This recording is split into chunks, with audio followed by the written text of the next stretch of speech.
Hello, buddy. Welcome back. Sorry, I'm running a little behind today. I did just finish my the PvE patch notes. I was not expecting the patch notes today. I was gonna do some Nico stuff, like just a Nico video, but then the patch notes came out, and there's so much like insane stuff going on in the patch notes. Not insane, but like good stuff going on in the patch notes. That it ended up taking me like an hour and a half to do the patch notes video. So sorry about that. I'm going to release that probably later on tonight. I need to grade a ton of papers tonight, but...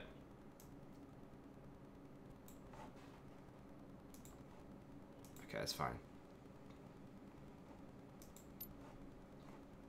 Let's see how long this is going to take. Okay, it shouldn't take that long.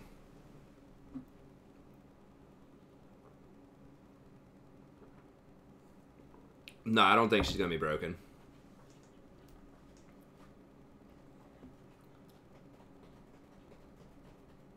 I mean, I don't know. We can see how she does.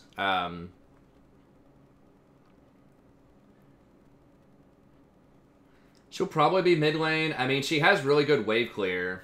So, I was a little disappointed because I thought she was going to have the abilities of the other champions, not just their look. That's fine. If she's disabled, that's fine. I want to try out the other stuff, too.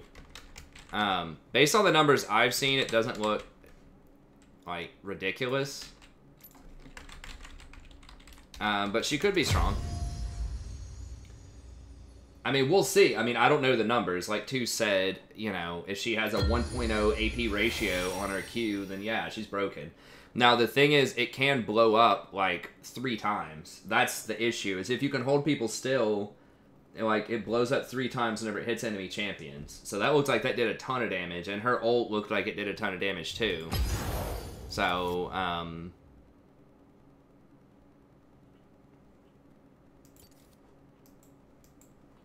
What?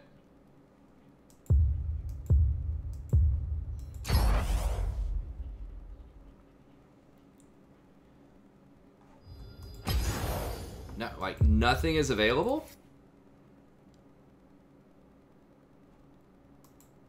Okay, well, maybe we won't be doing it. Sorry for the fake out.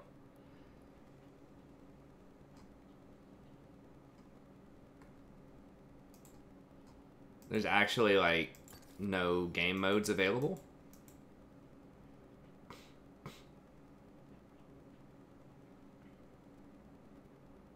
Okay. Probably mid laner. Well, sorry, guys. I'm going to have to change the title. I thought we could play something, but it would only be customs. I don't really know if... I don't want to do customs again tonight. We did that last night. Okay, I guess we're going back. We're playing normal earlier. Just playing, like, standard ranked. Want. We'll check back in here in a little bit. Maybe they'll fix whatever it is.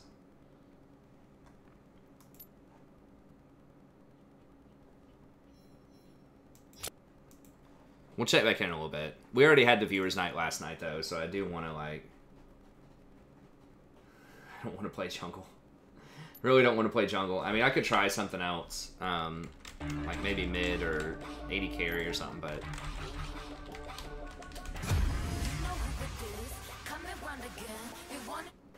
Oh, is the normal client messed up too, or is it just the PvE?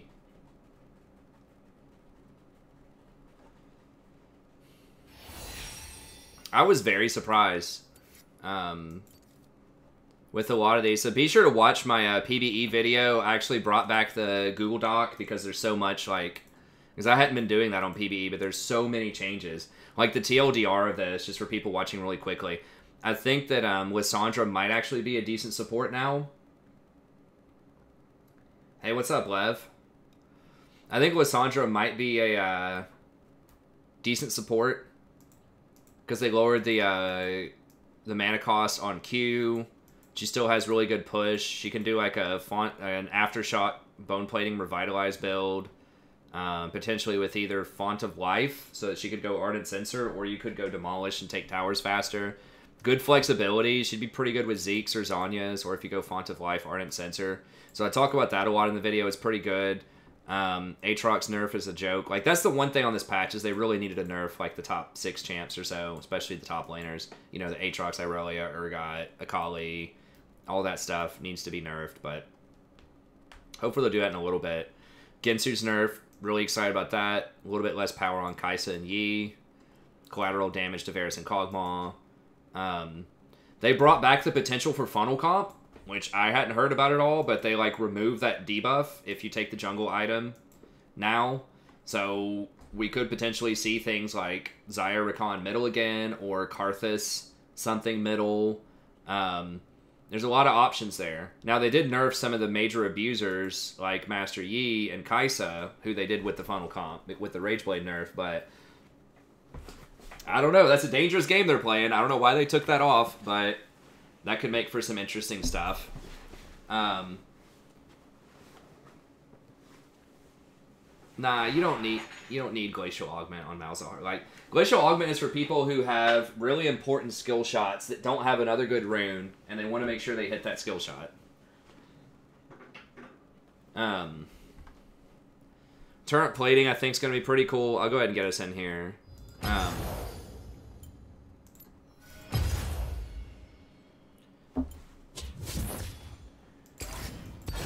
I didn't mind that funnel comp meta. I'm just saying that's one of the most reviled changes in, like, League history. People hated that. Like, the funnel comp plus Mage's bottom. People did not like that, but turret plating, pretty cool. I like that. It's gonna give, like, pushers like Jhin, Sivir, Caitlyn a lot more power. Zyra, Nami. I think range supports will definitely be back with, like, turret plating coming back in and the removal of Chrysalis and bone plating.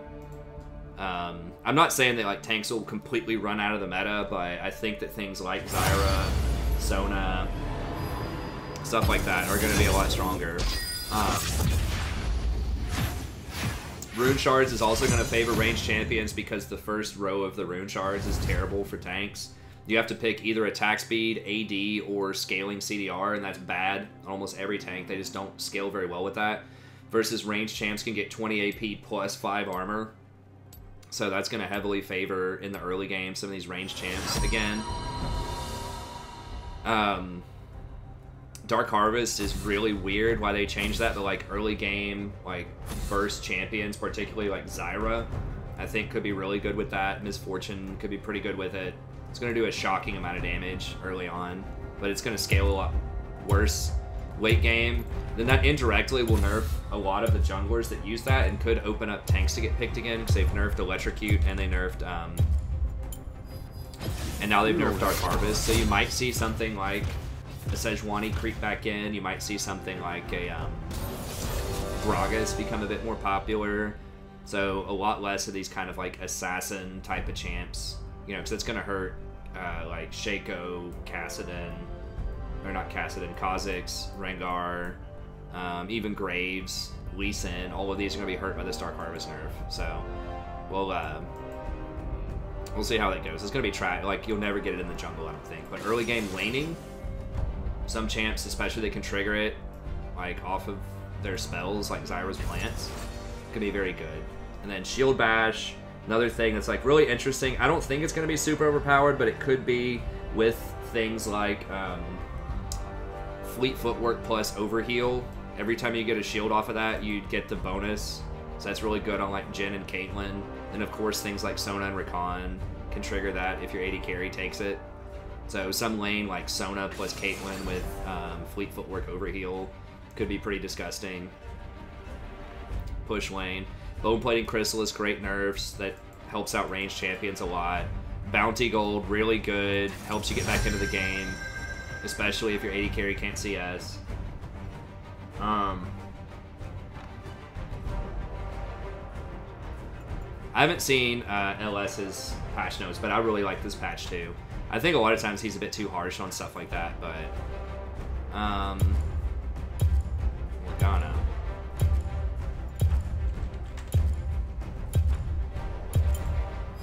Yeah. Really? Why? God, Karma's so...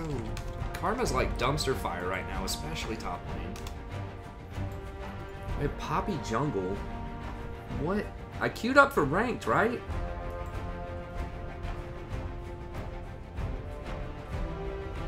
So terrible. Damn, their team's bad too, but like...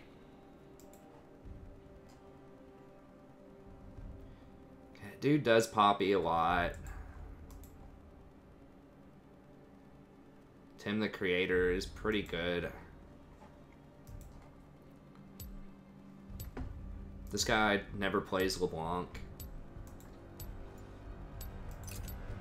I'm just gonna dodge it.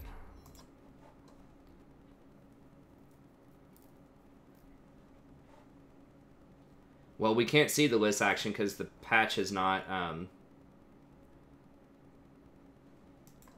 the PB's not out. I can see if it changed, but I don't think it is. I know, I'm just dodging this.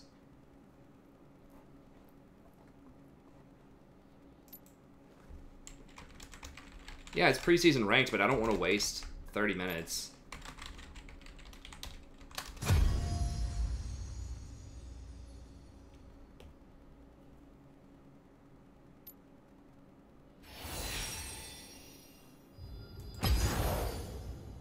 Yeah, we'll just wait 5 minutes. That's fine.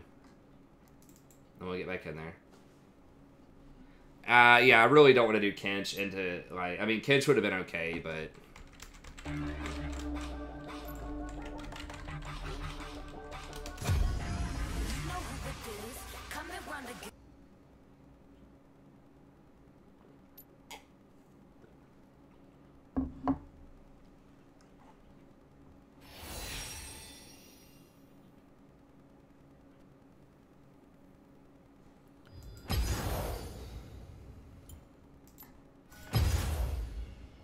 Probably gonna be a pretty short stream. Just so people, like, I'm probably gonna have to get off at like 2 or 2:30, something like that, just because I have a ton of papers I need to grade.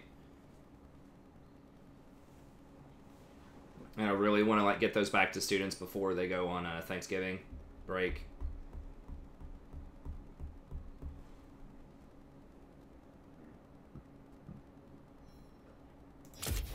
Okay, well, we can talk about some of this stuff a little bit more in depth here. So I'll have the whole video on it that's coming out. Yeah, bounty changes, pretty legit as well. So they had something in there to kind of stop inting Scion. I can just pull up the stuff here. So they had like the inting Scion specialty here where you always get at least 100 gold, which I think is nice. It's not a huge deal, but it's helpful. Can't cancel teleport.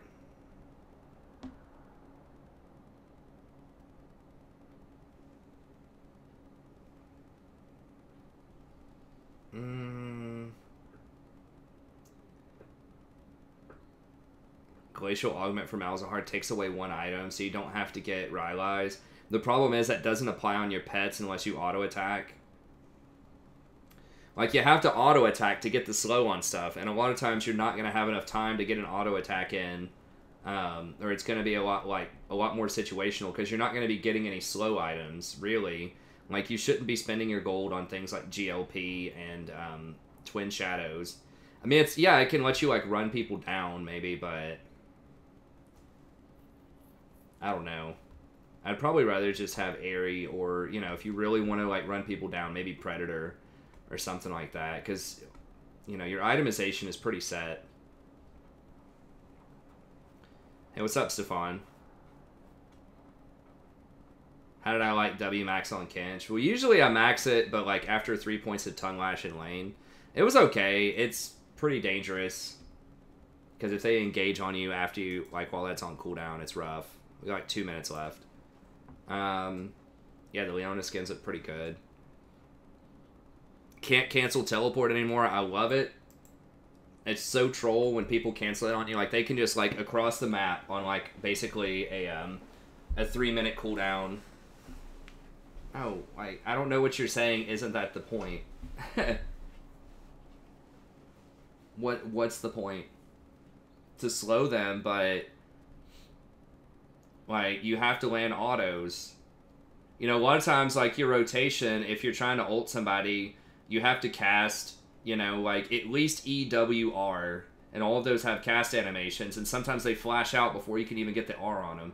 So you're not going to have enough time to just walk up and auto-attack somebody. And, you know, like, you really don't want to be spending your money on Twin Shadows. Like, it's okay, but I don't think that's the way you want to do it. Because you don't have skill shots, really. Like, you're basically paying a lot of gold with Glacial Augment so that you can get something like Twin Shadows and stick to people,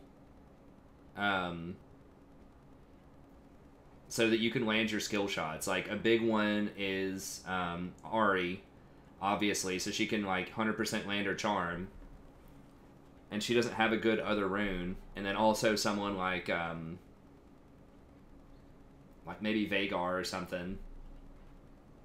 I don't know. I haven't seen it. It just feels like, to me, it's not usually a problem. I mean, yeah, you do get to save on the item, potentially, if you land your auto attacks, but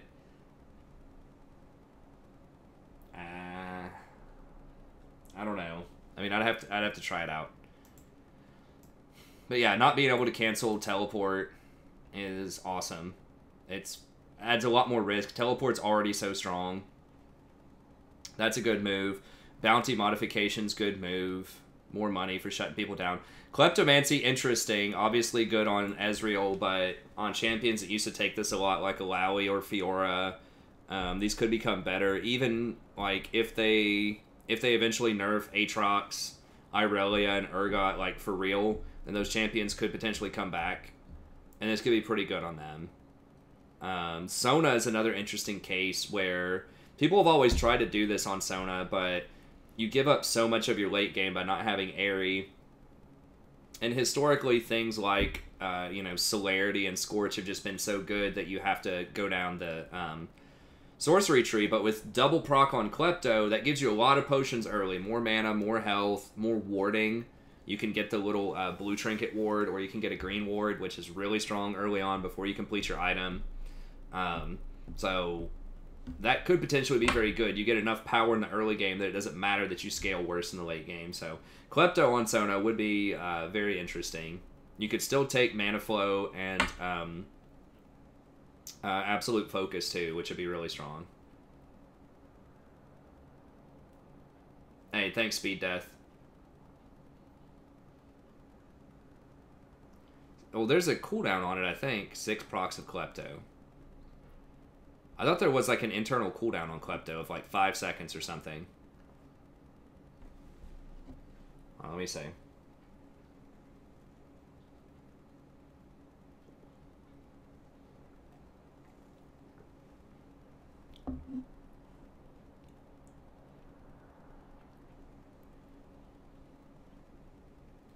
Oh, I thought there was an internal cooldown of like 5 seconds or something. Did they get rid of that, or am I just imagining that? So you could like Q, auto, W, auto, if you want. Alawi's not going to be able to trigger all 6 before her Q came back up. Yeah, it is risky, so you wouldn't want to take that into something like a Leona. But I think, especially if you're in a dominant lane, if it's like Caitlyn, Sona, and you're against, I don't know, something like Twitch Nami or Twitch Karma or Twitch Lulu or something, you might be able to do it.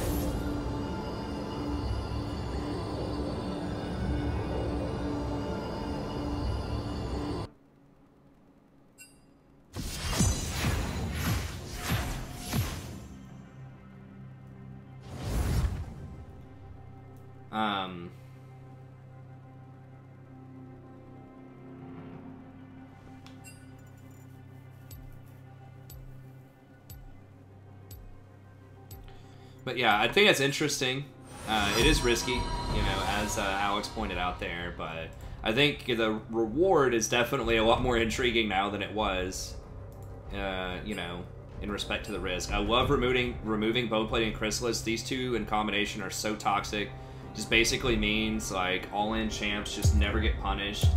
Pretty much, if they go all-in and it's a bad trade, it doesn't matter. You can't ever hurt the Alistar, pretty much. So I like that a lot, and it forced enchanters to have to get those, and they aren't very good on enchanters. It doesn't help. It lowers their harass potential because they can't get something that's more aggressive. So that, in combination with being able to get armor off the shards, is really good for ranged champs. So I really like that move. Shield Bash, I talked about before, could be abused with... oh no, are we dropping?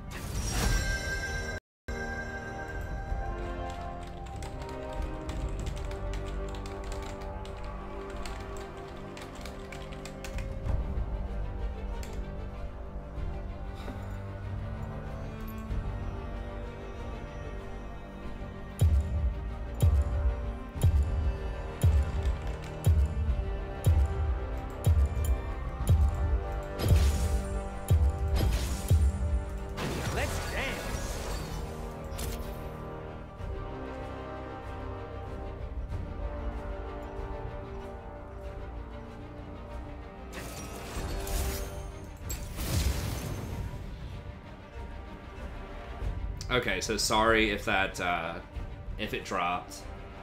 I don't know why, like, it does that, like, once or twice a night, maybe.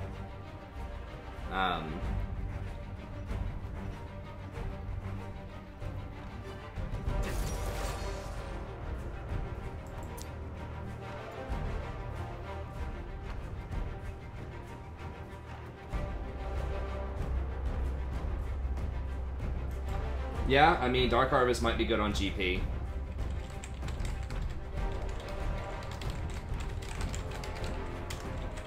Yeah, so we did, I don't know if people, like, if they need to refresh or not. I typed it in there, but we did drop some frames there randomly for some reason, so it may have frozen the chat, I don't know. But it is back to the healthy number, so if it's, like, stalled out for you, just refresh it and that should be fine. Hopefully, I'm glad it didn't kick me out of the lobby. I thought it might kick me out and I was going to have a 30-minute dodge. Would not have been pleased with that. But, come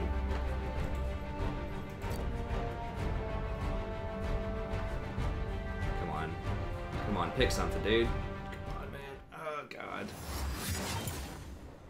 God. Okay, we'll wait a second. Yeah, I think I like everything in this patch. The only thing missing, the only thing that's, like, not good about this patch is stuff that's missing. Like, it needs nerfs to Urgot, Alistar, Irelia, Akali, you know, the major stuff still needs nerfed. But as far as, like, the overall, like, changes that they're making, I think are good, yeah. The one thing that people might cry about that we're just going to have to see how it works is they took away that jungle, the Monster Hunter penalty, so that might bring back funnel comps. Potentially. I don't know. That funnel comps were never a thing, really a lot in solo queue, sort of. But it could also bring back just the normal, like, smite mid laners, which once again was terrible under Challenger. But, you know, sometimes people would take smite on Echo, or you could take smite on Karthus or something like that, maybe, and farm the jungle. You know, it's pretty bad under Diamond, because you're not going to be able to do that or your jungler's going to get pissed.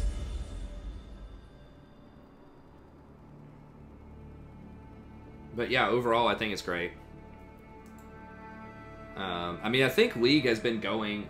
I like all the changes that happened this season. I think that there was a lot of bad press about the mid-season with the funnel and the Mage's Bottom. I thought that was the most innovative and cool thing that's happened in a long time. But a lot of people didn't like it. A lot of people like novelty and crazy picks, you know, they like the Soul Renekton only stuff and the Night Blue stuff until it's like becomes normal and that's what everybody's doing, and then all of a sudden they go all hipster and they don't like it anymore. They're like, oh, well, I don't like weird stuff anymore. You know, I just played like full AD Soraka top or something and that's fine, but I'll be damned if, you know, mages start going into the bot lane, you know. A lot of these, like, armchair critics just crying because a couple of the professional players were crying about stuff. I think that marksmen were still viable, though. Like, Kai'Sa was good. Lucian was good. I mean, look at, like, 80 carries being viable right now. Who gets picked every game, basically? And who's good? Lucian, Kai'Sa, Jhin. There's, like, maybe 3 champs to get picked right now, even though 80 carries are viable. You still can't play 80% of them or you're going to get smoked in a serious game. That's just how 80 carry always is. because they all do very similar stuff. A lot of them are all just like auto attack based champs.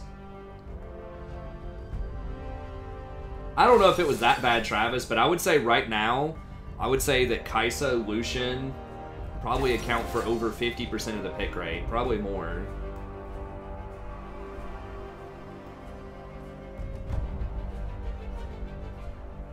Did Jensen leave C9? I don't know. I haven't kept up with that as much.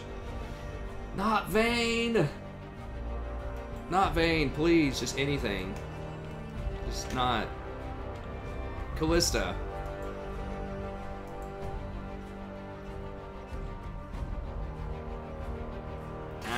I don't know. I don't. I don't know if they are playable.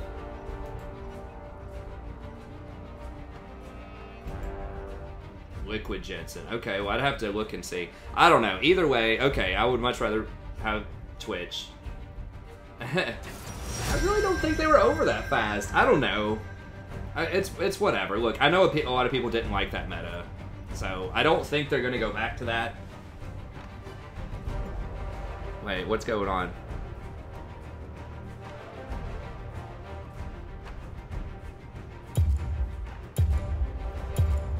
God bless. Kids fucking trolling. Why can't we just get a normal game?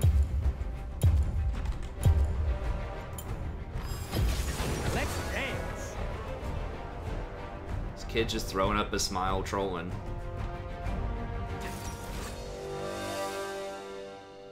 He's like, hee hee. I'm gonna go Malachi middle. Alright. I mean, it doesn't matter. Like, it's just preseason. Like, the ranking does matter. Okay, someone else dodged. We'll wait a second then. But I just don't want to waste, like, 30 minutes in a game. It's like, we're gonna get bulldozed, you know?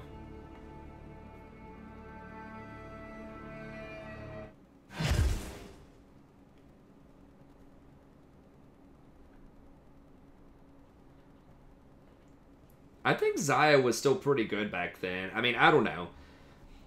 A lot of people, I mean, the funnel comp won't be that prevalent. There might be, like, some Korean teams that pull it out again or something, but we'll see. I mean, maybe. I don't know why they would take that off, though. It's just like, why even risk it? I mean, I thought it was cool. I like seeing some of the changes, like the wacky, you know, different kinds of comps. I thought that was fun. But at the same time, like, everybody hated it. Like, they have to know that was, like, one of their worst sort of changes they've ever done in terms of, like, player response.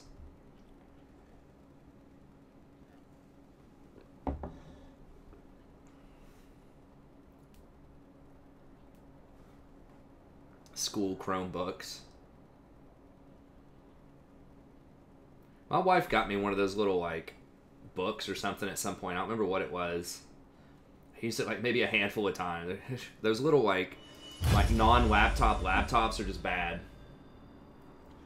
I've kind of come around to the iPad. She has one of those iPads. It's okay. It's basically like a big phone.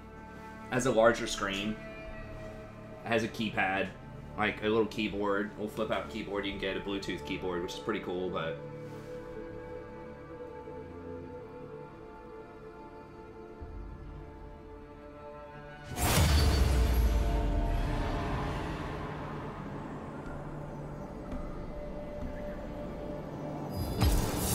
Deuce, just tell your teacher, man, look, y'all gotta give me something better than this garbage if you want me to do some homework. Step your game up. I'm sure they'll understand. And they'll get you something better.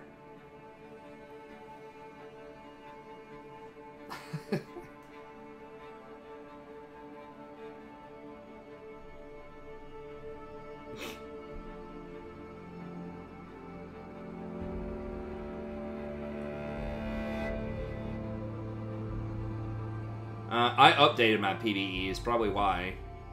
Yours may not be updated. I think the All-Star was on the previous version.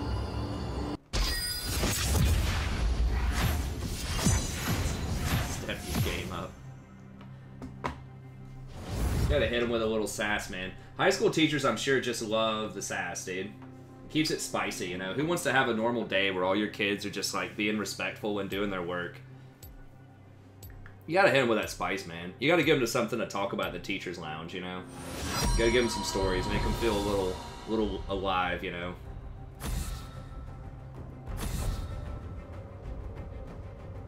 Give them that little tingle, you know, in their brain.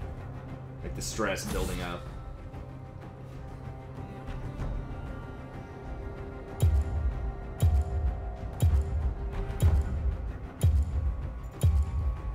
Top lane of Moo. What the f... What is this? You don't have the heart for this.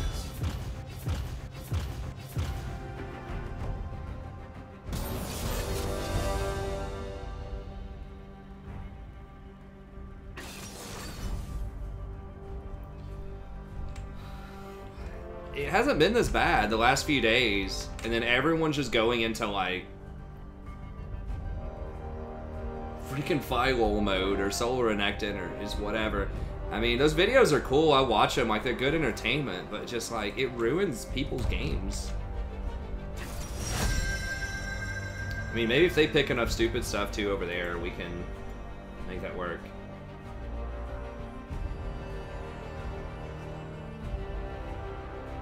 I know it's preseason, but like, it's just wasting time. Just because it's preseason, that it's like you're going down to the YMCA to play some basketball, and you know you get on some games, and some guy just like starts shooting half court like 3-pointers every single time he touches the ball, and he's just like, just chill, guys, just chill, man. It's not the NBA. Who cares? Like, it's like, dude, you're wasting our time. Like, you never hit a shot. You don't pass the ball. You're not thinking of your team. You're just doing whatever you want to do. It's obnoxious.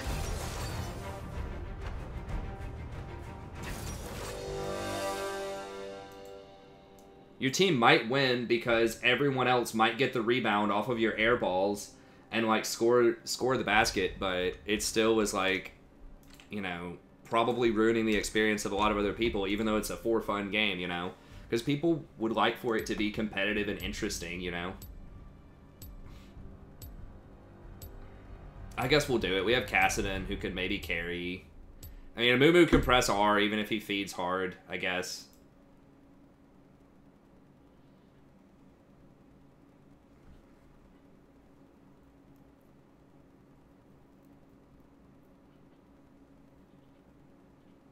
Oh, I didn't see which skin she had.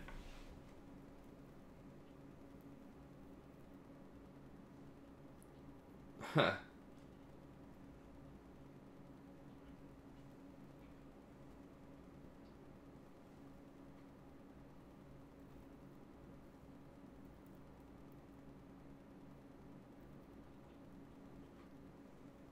He is rank 5 on Amumu, though. That makes me feel a lot better. Good kitty.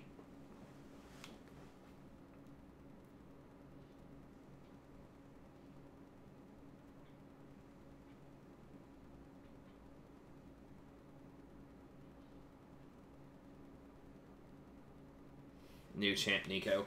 Well, you better wait to main her, because everyone's going to be playing her. She's going to be banned or played like every game for a week. Maybe not on Thanksgiving. If you like roll up at like, I don't know, 4 p.m. on Thanksgiving, you could probably play her.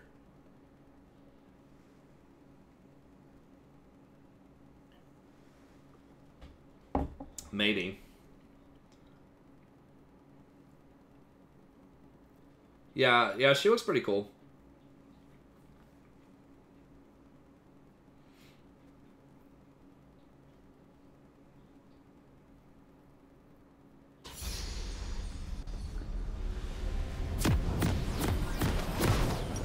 Going back to the winter skin. Wait, why is there no more KDA stuff going on?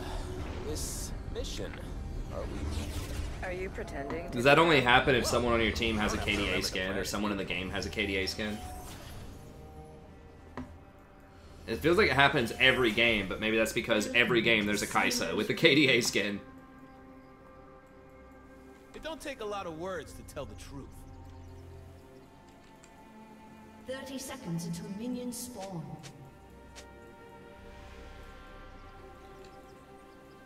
Can Nico be a support? Potentially. I'll have to see her numbers. The problem is, I mean, I guess, Don't leave without like, she can start a fight with her E if she hits it, and it's a pretty decent route. I don't know how much damage she does. She does have good wave clear with her E plus her Q.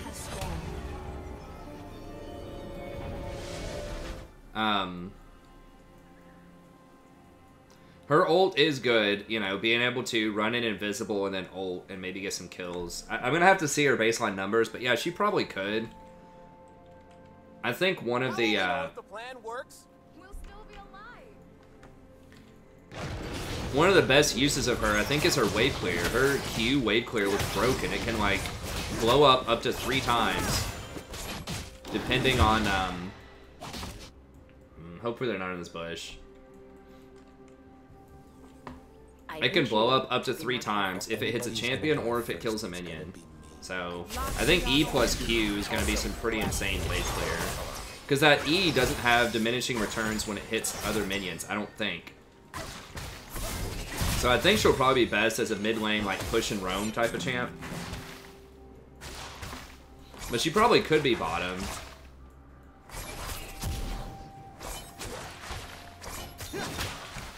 The issue is, like, most mages bot lane can have really high base damages. They have really strong harass, and they can buy Leandries and, like, use Leandries really well. First blood. Okay, nice.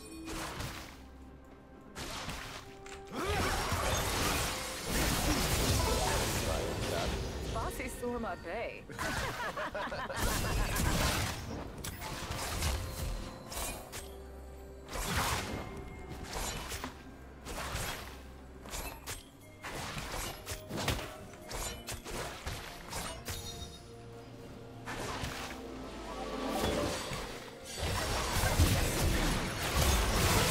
Everyone is depending on me.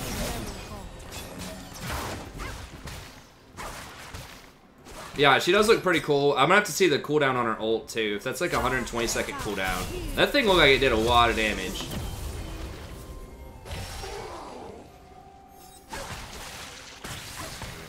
So yeah, I mean, she does look like she's on the strong side. You love me because I'm beautiful or because I'm sexy? Not now.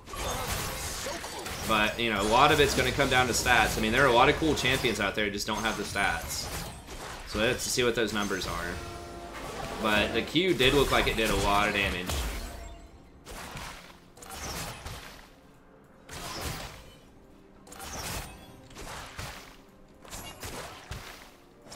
You okay?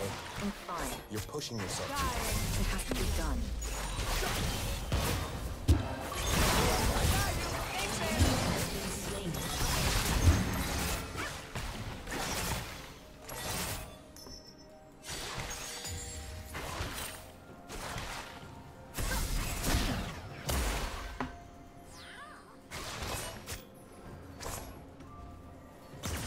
Oh. Like, they're supposed to win early on. We're going to massacre them. Level 6, though, I'm pretty sure. If we don't fall too far behind. Which, we are very far behind. I didn't realize she was down that much CS.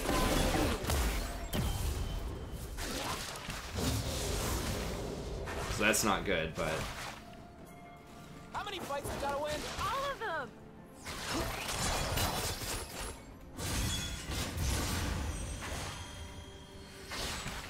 Killing spree. If we get separated, I'll find you. We won't Yeah, get Karma is separated. annoying. You're already wandering around. Oh my lord. Jesus.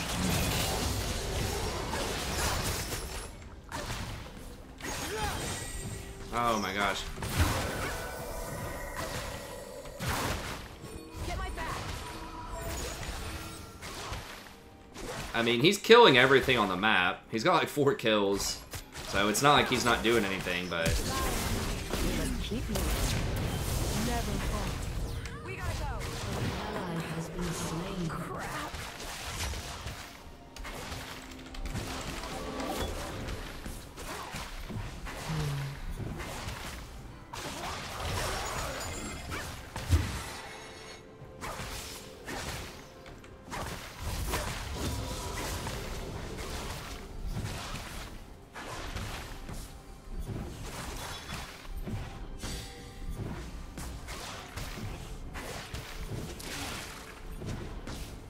gonna burn this place down, then help them build it back up, so I can burn it again. I mean, we could have maybe been a bit more aggressive.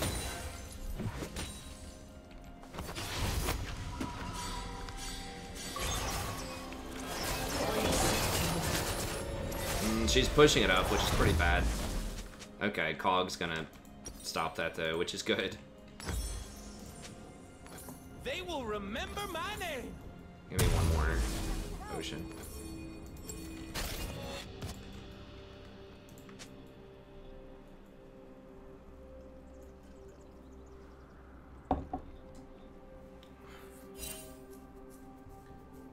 I actually think wave clear is going to be a lot better.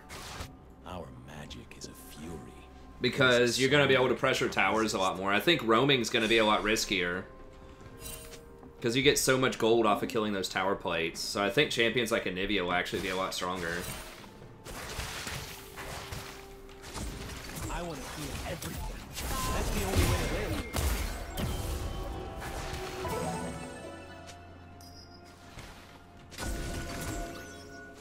If you need me, whistle. You know how to whistle, don't you? Hubba hubba. No, that's not whistling.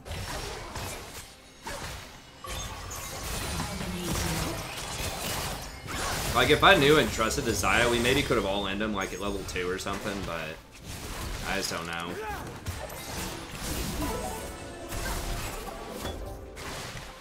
Did I tell you I love you? Oh, that was close.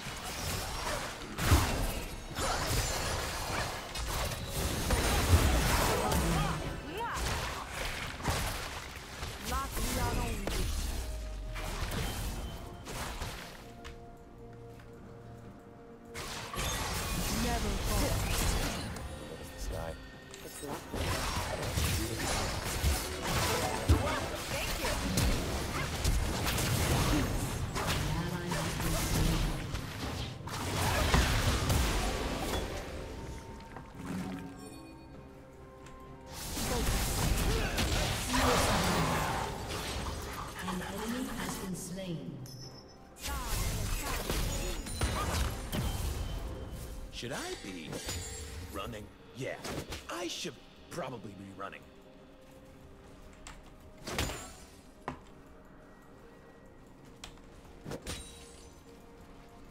An ally has been slain. Interesting. He died in the base. The Moomoo's actually holding up. So, good for him. I'm lucky to have you. Nope, I'm the lucky I need to go buy. So hopefully she freezes it right here.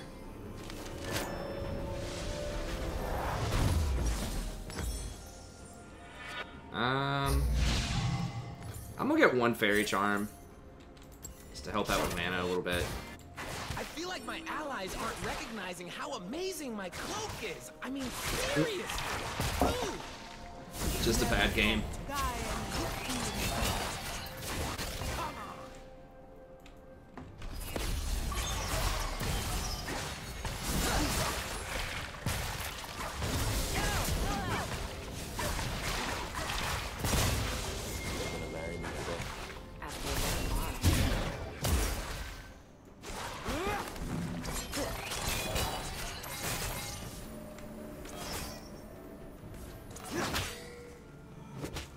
Dude, wait.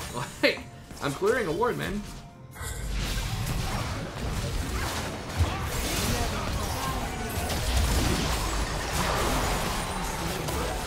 Or she can just walk up and do that.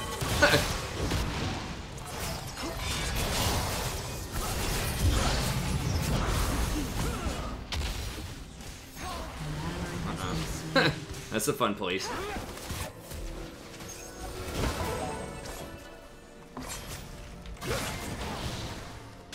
I think scars are sexy. Okay, I'll get more.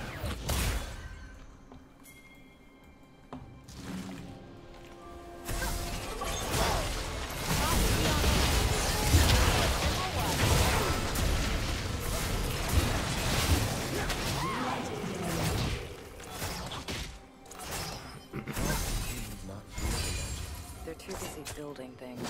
Got him! Because they're afraid.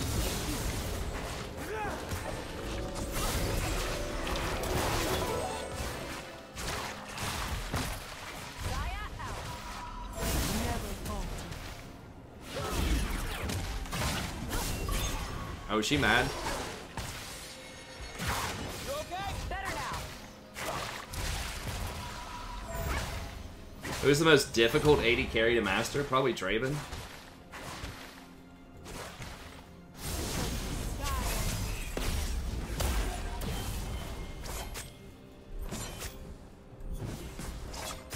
Callista? I don't know. There's a lot of kind of tricky ones in different ways. Ezreal, you know, you can always play him better. You can always, you know, hit more of your skill shots.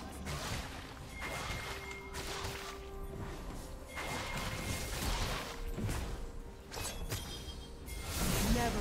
You remember.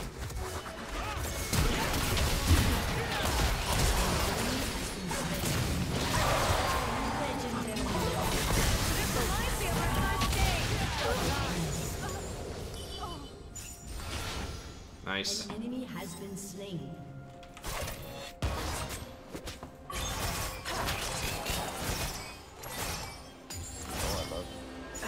What we have is greater than some human word. I wish we'd push up one more. I don't know if that's all gonna get in the tower. Well, he had TP anyway, so.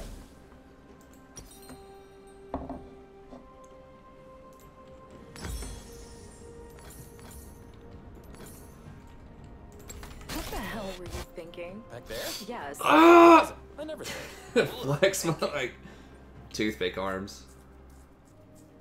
Your team has destroyed a turret.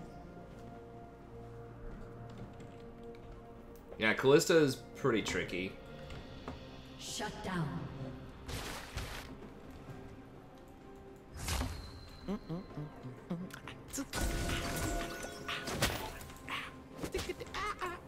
Shut down.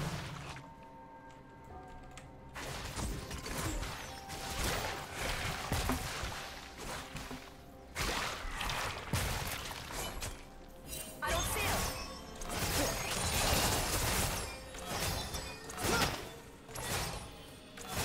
Why do you An never say ally has been slain. I wouldn't get to hear you ask.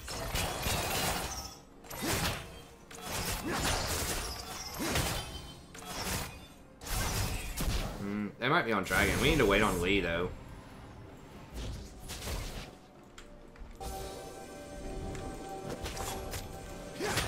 Hey, Zaya? Yeah.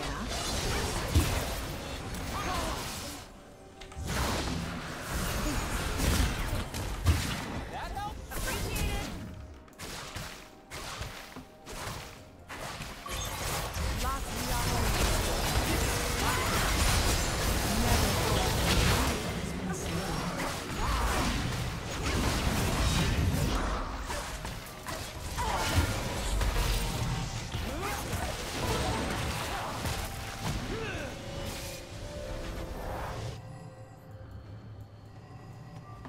I thought Lee might have his Q back up.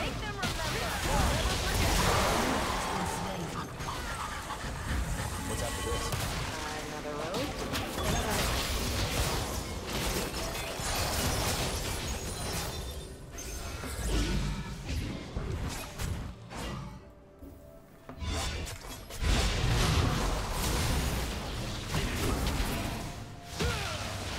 Who is that gorgeous thing over there?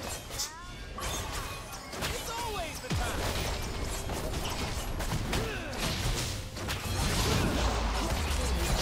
He just dehumanized her. He called her a thing instead of a person or a bird.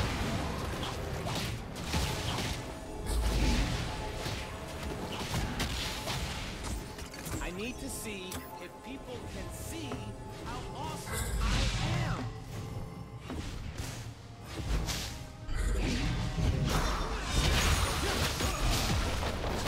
I'm so fine, I gotta kiss myself. Destroyed a turret. An ally has been slain. Yeah, it's the stasis like stopwatch. You gotta keep up, baby. Shut down. So I'm gonna push one more wave here.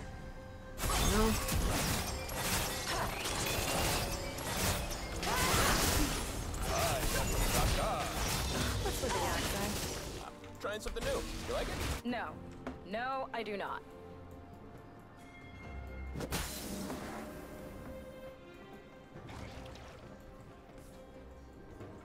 I do need to go buy, but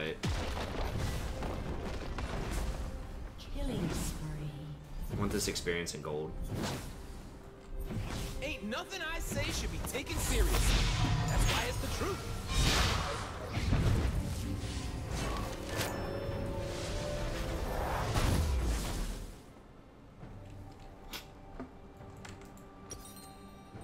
An ally has been slain. I've been kicked around since I was born. It's all right. It's okay. I'm staying alive. How is Nico looking for his support? Probably okay. I'll have to see the exact numbers. Her Q looks like it'd be pretty easy to dodge unless they're CC'd, so, you know, you're going to have to hit your E's. And I don't know what the base damage on those are. Like, she doesn't have a heal or a shield, which is going to mean that she has to go with EP items. And she doesn't have very high base damages, or like, she doesn't have any extra base damages like Brand's passive or Zyra's plants, so that means that things like Leandre's are probably not going to be as good on her. So like itemization wise, that's probably going to be a little rough. I think she's going to be best as a mid laner.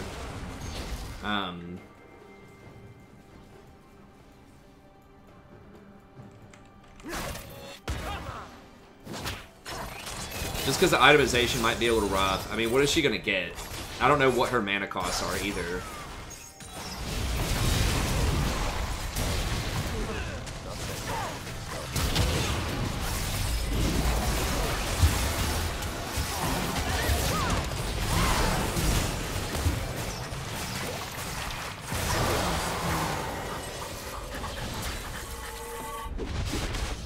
So that's the thing, is I just don't... Like, the itemization is going to be a little awkward on her, potentially. I mean, if her ult's on a really low cooldown, she can get Zeke's. Which is pretty legit. So she could just go, like, Zeke's plus, maybe Shirelia's? Shirelia's could be pretty good with her ult. So, like, she has options. I'm just going to have to see the numbers first. But, like, her kit looks like it could potentially be good. Obviously, for starting fights, it looks pretty good. Or she can go invisible and run in. Shirelia's is probably pretty legit on her.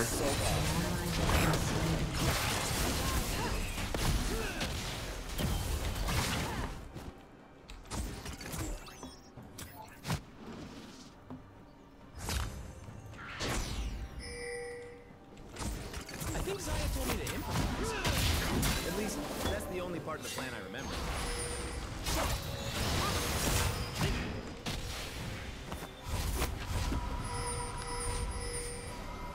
I think they underestimate my charm. What? How is that even possible? That's rough.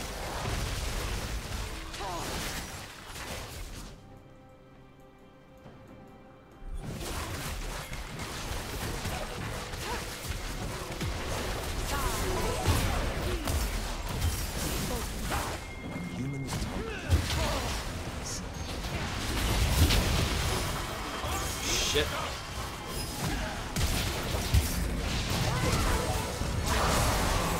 That was rough. I goofed that up.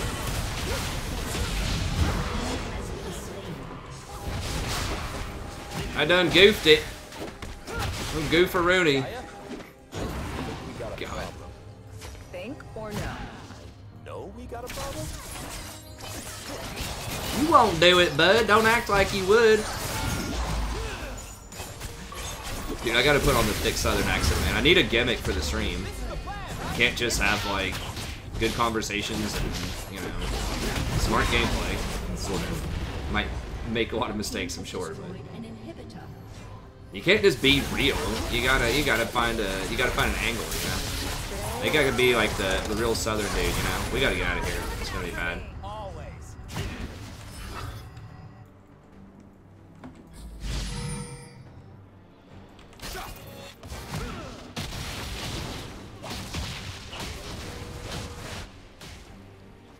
Magic is a wilderness.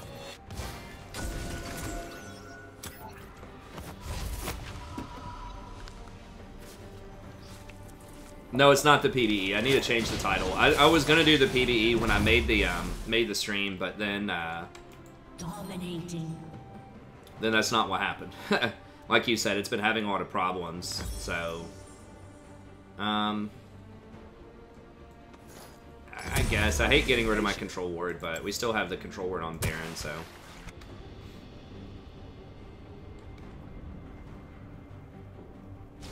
Killing spree. Wear my grad gear. Oh, that'd be funny, yeah. Where I didn't even order like a cap and gown or anything. I swear, you will. I didn't go to any graduation. Maybe for my PhD I will. Get to wear like a funny hat or something. An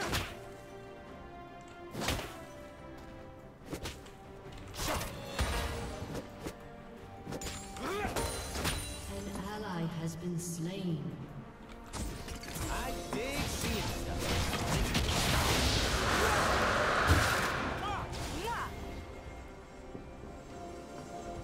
Where do we go? Wherever our hearts Chef versus desire. Two's height. I can't do it this Wednesday because it's Thanksgiving. We're gonna have family over.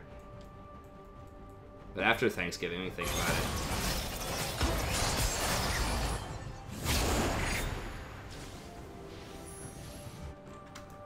Oh crap! Oh crap!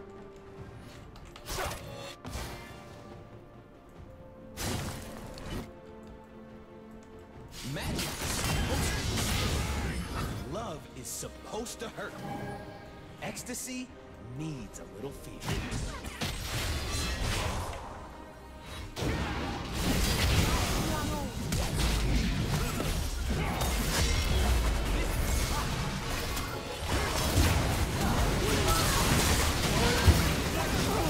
What the? She's dead, I thought. God, we're trolling. Damn it, I thought she'd die and then we could break her.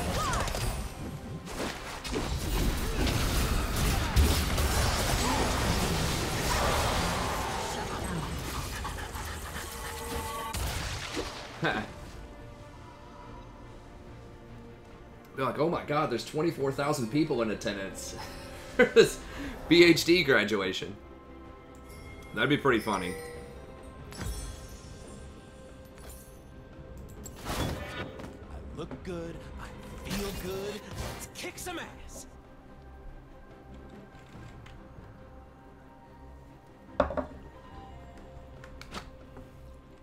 I think she'll be a mid laner.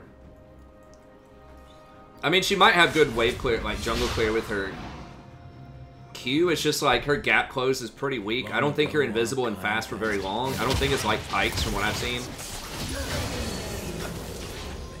Your team has destroyed a turret.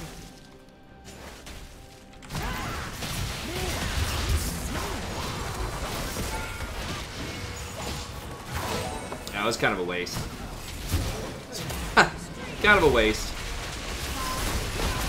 Yeah, he's gone. They ain't ready for what I'm bringing.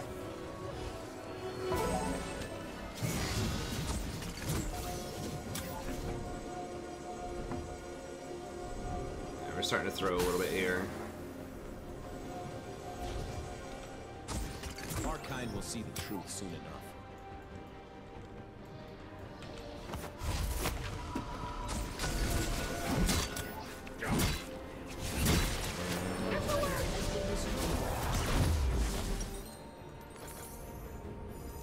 Unstoppable. Our people are bleeding. My lady's gonna heal them. $50 off a The TV. enemy's inhibitor is respawning soon.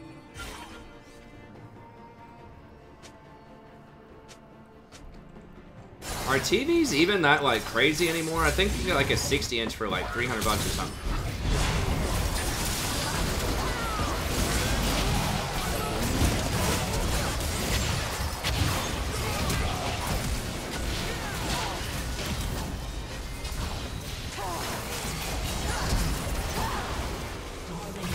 You okay? Better now. An enemy has been slain.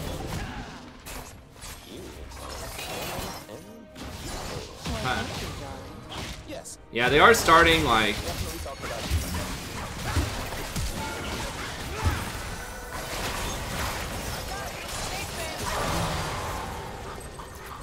This guy's like flashing forward, going for that kill on Lee.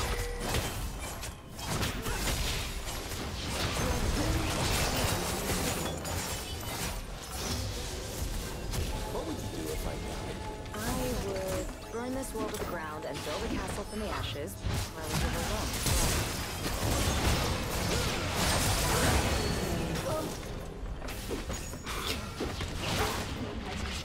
This Cammy.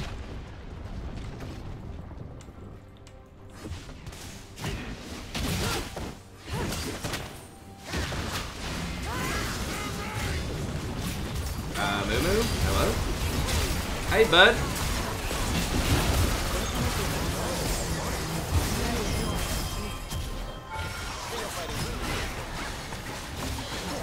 That's about to be a cleanup. That's about to be a cleanup right here. Grandma's Bee Savage. I don't want to miss the start of the party.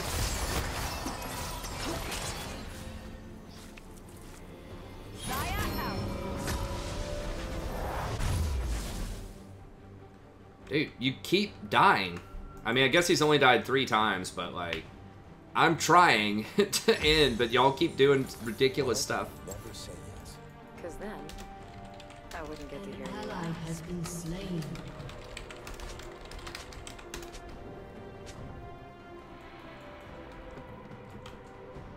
Yeah, y'all keep diving and trolling. I mean, they might actually win this. Decent chance for it. Civilians thrive on intelligence.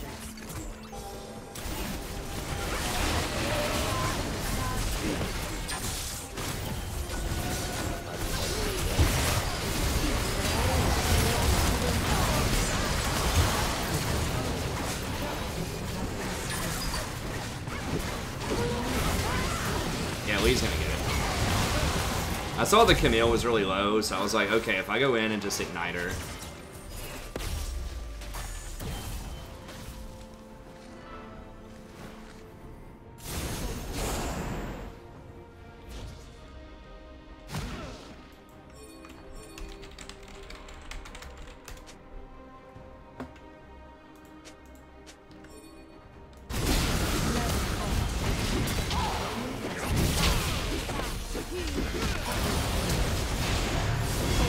Okay, or that. That's fine too. Alright, we got it. So we're not that far out. Hey, Those bud. things humans wear on their feet. Shoes. I need shoes. Red ones. So bad. Moo Moo Top saved the day, son. Moo Moo Top saved the day. Amazon Prime.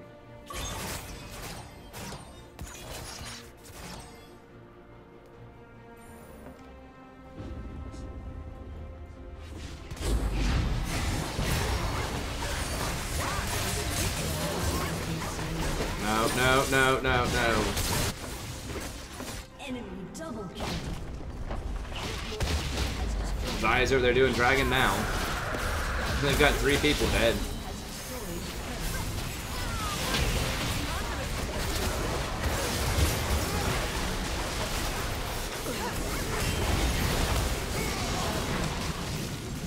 Enemy rampage.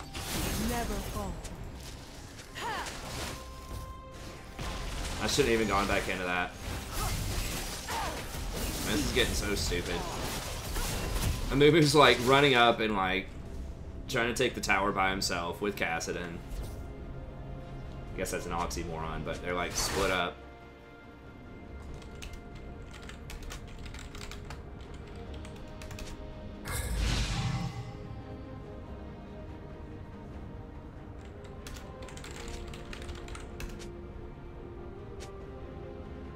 Who can? No.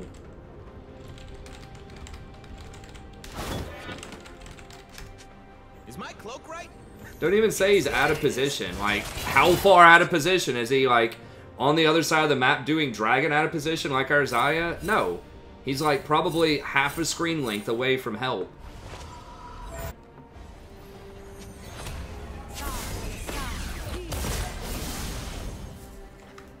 They missing? Where's Lee? Okay, he's over here. We just need to go fight him.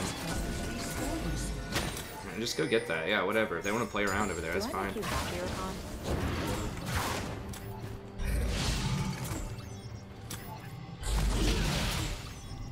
I don't know what they're doing, but alright.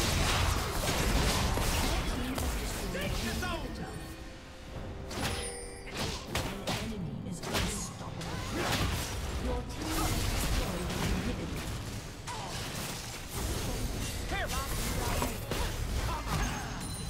No, no.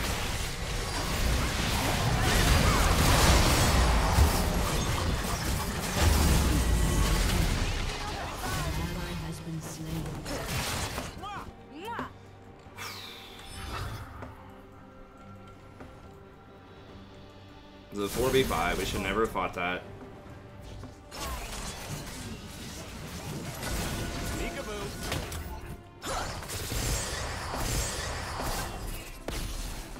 Now they don't have Cog, but Oh, this is all so intense. she's full health. Sweetheart, we need you clearing this lane.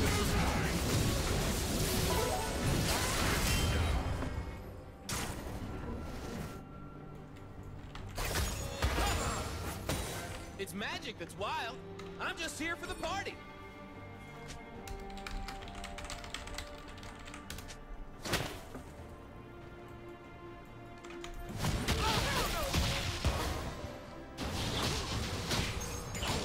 Actually, I've got enough for redemption.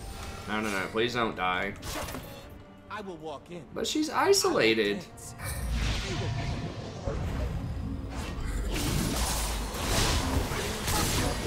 Ally has been slain.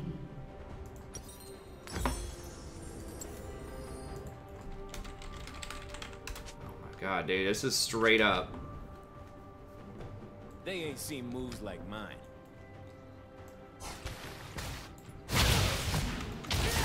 Stop trying to make the play on him.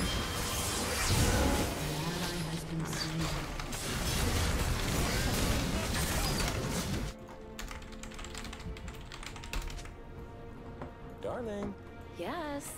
pay attention to me. Like, how many times that have to happen? It's just really sad. I mean, dude was like 22-1. We're gonna have to fight him now, probably. I think we just have to give him this, because if we lose this, we're gonna lose the game. I have to give him an inhibitor, I'm pretty sure.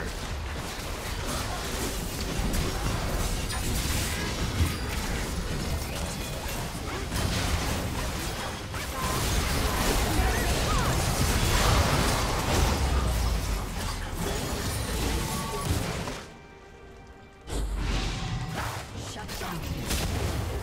An enemy has been slain. Magic is supposed to be. Alright. Go over here and end this now. Holy crap. Give him a jump.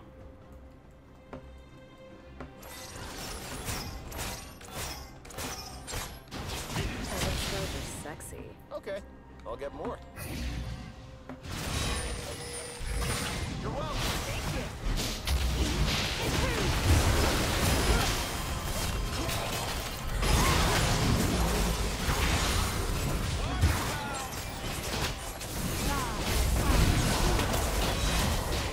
Alright, we got it.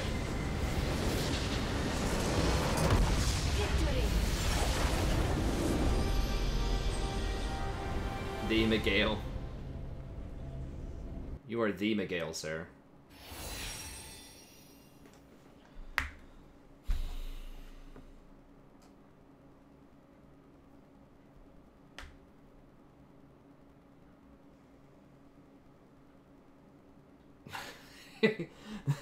The Camille KDA makes me want to write a country song. I don't think I've ever heard that before. I like it, though. Who's someone who didn't int?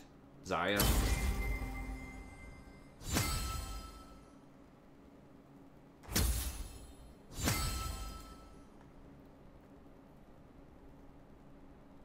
Alright, let me change the name of the stream.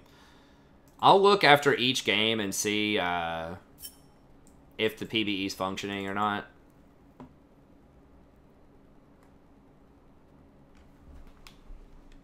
Because I would like to try some of this other stuff. I do want to put some spice in there, but...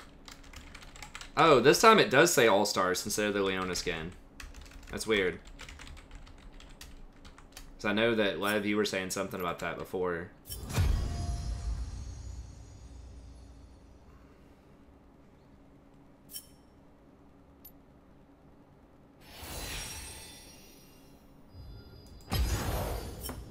Nope. That's a big noper. Unless I want to do training. Guess I could do practice tool. It's not worth. I'd rather show like some kind of live action. So if it comes back up, oh my god, team sucks. It's like, Cog, dude, you got a lot of cleanup kills, buddy. You were like, I don't even know, 2 and 9 or something at one point. Oh, it alternates? Okay.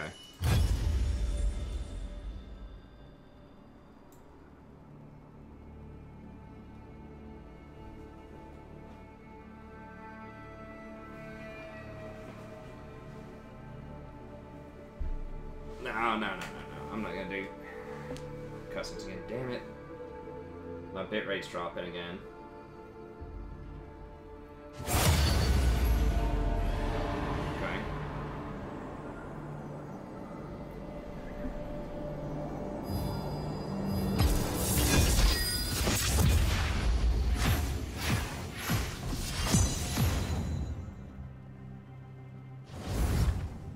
Yeah, that was rough. We all could have won that. I don't know if we stacked everything. I got the 180 carry guy on my team, but you guys had a pretty good team too. I mean, y'all were winning most of that.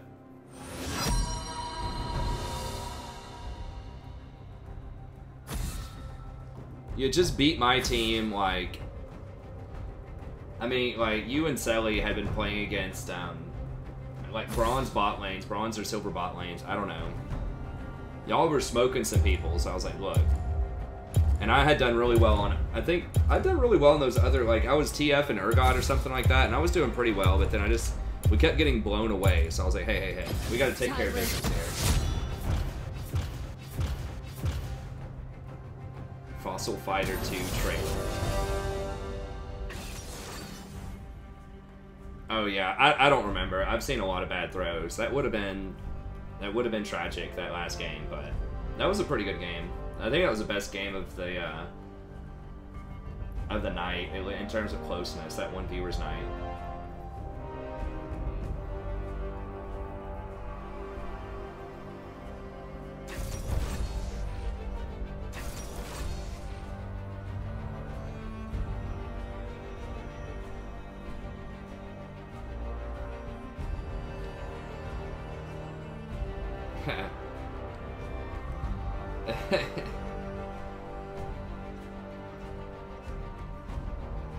I'll have to check it out, Miguel. Fossil Fighters 2. Like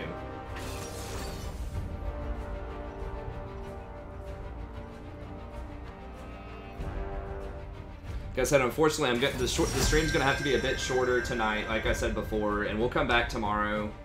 I should still be able to stream over Thanksgiving too. Like, we do have family staying over, but now I'm in my new crib where I've got this isolated office that's far away from the bedrooms, so I should be able to stay up and not bother them at night as much, which is nice.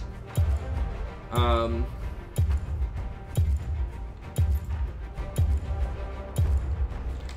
let's go Rakan again. Rakan's just so much fun. He's so versatile.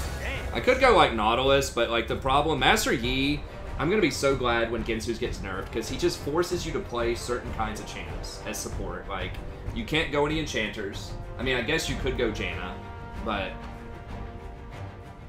it's really hard to go enchanters. And he has like his ult can get around Nautilus's missile. So, or not his ult, his Alpha Strike. He can Alpha Strike the missile and go untargetable. It's really frustrating. And if you pick something like Thresh, Thresh relies a lot on his slows from his ult and his flay, and that doesn't affect Master Yi. So you can hook him, but it's hard because he's zipping around everywhere, really fed. So like, Rakan is a really good option because it's just like, you just press ult and then shield onto the some of the Alpha Strikes onto, and you're gonna charm him, and then you knock him up. So, damn it. Internet connections all over the place. Sorry if it drops some more frames. I don't know what's going on. I might need to call them and see. Like, it's not, like, super disruptive, but it's, like, you know, every, it's been pretty frequent tonight. but it feels like in a lot of times it'll like lag out for like 1 or 2 seconds, like once every couple of hours. I think Talith described this as like your wiring being unable to breathe or something. Like it can last for a while, but then eventually it has to catch its breath. So maybe the wiring is bad. I don't know. It didn't do this all the time, but it would do this sometimes at my other previous place. Yeah, we got the shelf up. Look, I got my books on the shelf, guys. Just haven't unloaded any of them yet. I'll probably do that over Thanksgiving. We did do Viewers Night last night. Yeah, it was pretty fun. You go check it out. We had a lot of pretty high-level people there for the first few games.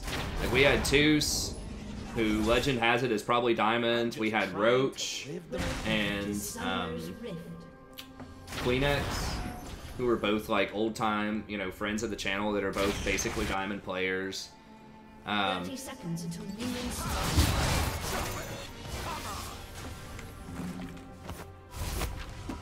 Who were both basically Diamond players, and then we had crap, I'm zoning out. He's got a purple icon. Sorry if you're watching, I missed his name, but we had another Diamond gentleman also. So we had like 4 Diamond people in the games. Minions have spawned. And then some other, like, it was pretty nice. It was a pretty good blend.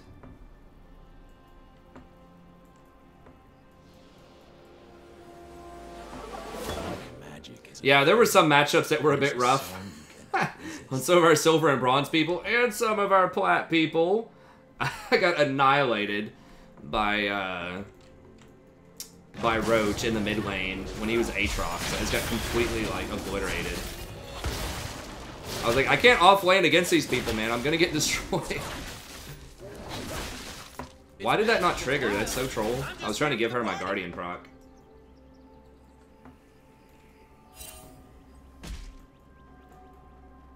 Critical Theory Anthology up, please. I do have that. Do you see that back there? Is it open? I do have that. I don't know if it's on the shelf or not. It's kind of an older version by now, probably. I think it was like... I don't know if it was like the Norton's Critical. It's like a white, really thick book that I had for a Crit Theory class back in like 2011. It was pretty sweet. Critical Theory is okay. I like Historicism. It's really just like, it depends on how it gets taught and explained to me. Like, if there's someone that's like really hype about it and explains it very well, like my old professor, Dr. Dunn, and then it's great. I love it. I would go to Critical Theory reading groups. I didn't necessarily subscribe to all of it, but it was very interesting, and I was very intrigued to learn more about it. But like, if it gets used as a crutch to sort of discount history, then I don't like it as much. Or to discount critical reading. And that's how it felt like in some of my seminars at one of my institutions that I've had classes at. It felt like people would just apply critical theory without really, like, questioning the historical context or without questioning, you know, like, author intent. And authors don't fully own the text, of course. You know, there's always room for interpretation, but...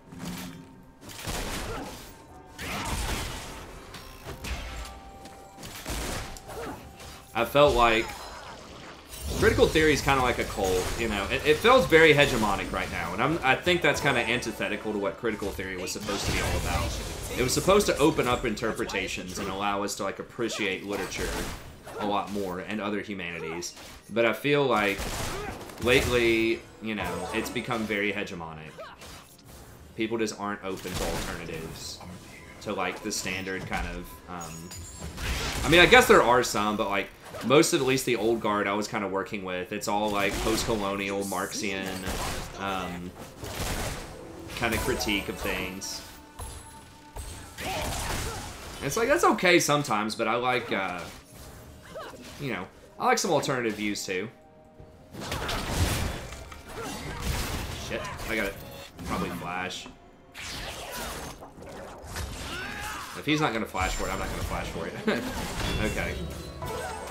I feel like my ally allies aren't recognizing how amazing my cloak is. I mean, seriously. Rude. Oh, you just recognize it.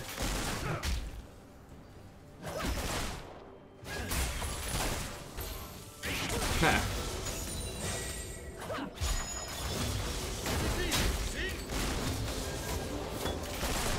Challenge accepted. An ally has been slain. Enemy double kill. That's like not all critical theory. Like an example of this was during my exams. An enemy has been slain. You know, one of my examiners asked, and I don't want to turn this into something too political or whatever. I know people have probably heard this story before on here, but, you know, basically, like, PhD exams, I was supposed to read, like, these 75 books, and, you know, I have to sit in front of this, like, tribunal with 5 professors, and they all were supposed to ask me questions about all the books. They only asked me probably about 15 of them, and most of which were, like, critical theory texts. But one of the questions was, hold on a second. They will see my dance.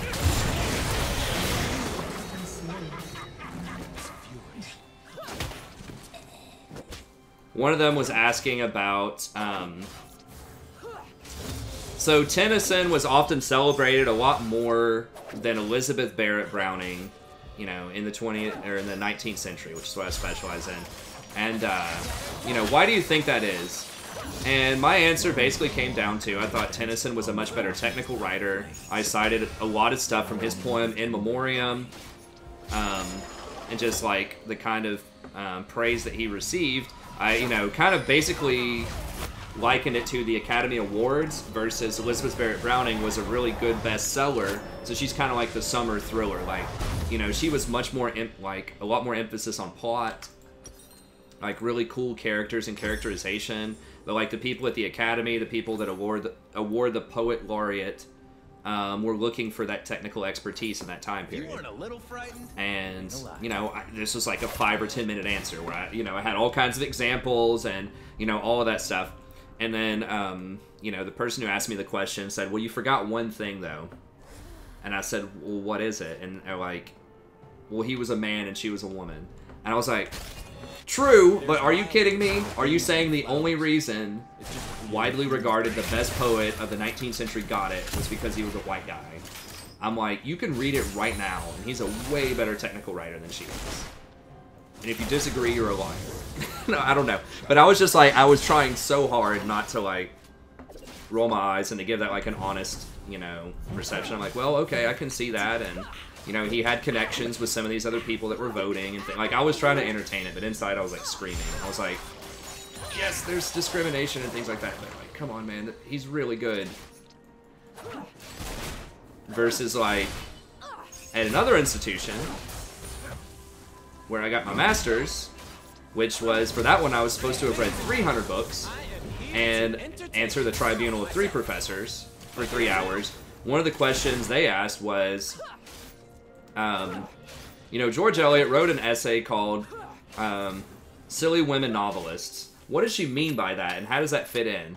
And then I was like, well, George Eliot was critiquing a lot of the popularist novelists at the time and was saying that more women needed to take, like, needed to learn more about subjects like philosophy and economy so people would take them more seriously and all this kind of stuff.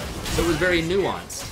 And that was a woman critiquing other women at the time and talking about kind of the rhetoric of how women got thought of, how they got received, and how some women were trying to change that reception in some ways. It was a much more nuanced and interesting take on sort of discrimination at the time and why it happened and whether it was valid or not in the eyes of people at the time. It was very historically grounded in a specific text. Like, I don't know. It was, it's a much better question. Much better question, I think. But, I mean, both were fine. I really, really liked the approach of my master's university. It was pretty unique and interesting, and I had fun actually answering and taking that test, which is saying a lot. 300. Yeah, there were 300 on the list, but, like, the way they designed it, I didn't actually read all of those books cover to cover. And they didn't really expect that.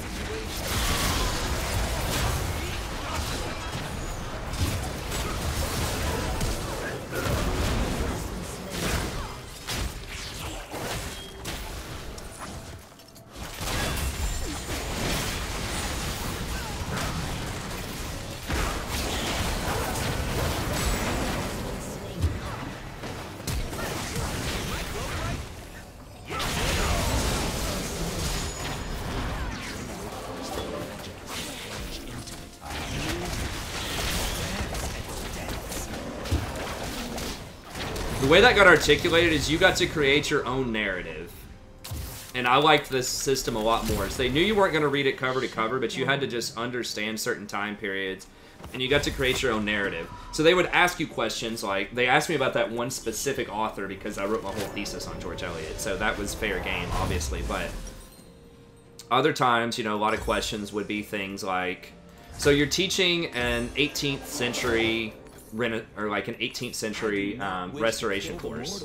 They're like, which text would you teach to undergraduates, and why do you think those are the most valuable 3 texts to include? And I don't remember what my answers were. I tried to have a poem, a piece of drama. I think I picked... damn, what was that musical? I can't remember now. It's been like 6 years, and I haven't read much 18th century stuff. But it was cool. It was questions like that. Or like someone said, you know, okay, in your thesis you talk about universal compassion and how that relates to, you know, how George Eliot describes Judaism in this novel, whatever that means. How do you think that concept of Judaism and universal compassion would apply, say, in the Renaissance? And then I said, okay, Merchant of Venice by Shakespeare, and like went on. So it was like they kind of let you pick. Like they gave you these, they posed these kind of interesting, creative questions, and you got to pick the text that you wanted to talk about. I can still like think about this. The exam was so interesting, and I had so much fun trying to answer the questions. I could remember most of the specific questions like 6 years later that they asked me. But yeah, it was really cool. I had a ton of fun in my masters. Shut down. When I was bright-eyed and bushy-tailed, I was like, I'm gonna go be a full professor. This is gonna be great. No, you're not. No, you're not. You're gonna be an adjunct making no money. But you're gonna have a good time doing it. An enemy has been slain. They're scared of darkness. They're scared. I agree with that to an extent, Max. That's part of why I'm skeptical of critical theory. I don't know. That's fine. We just get this. I do think that reading stuff in like new contexts or putting different texts from different time periods in conversation with each other, historically situated, is interesting and worthwhile.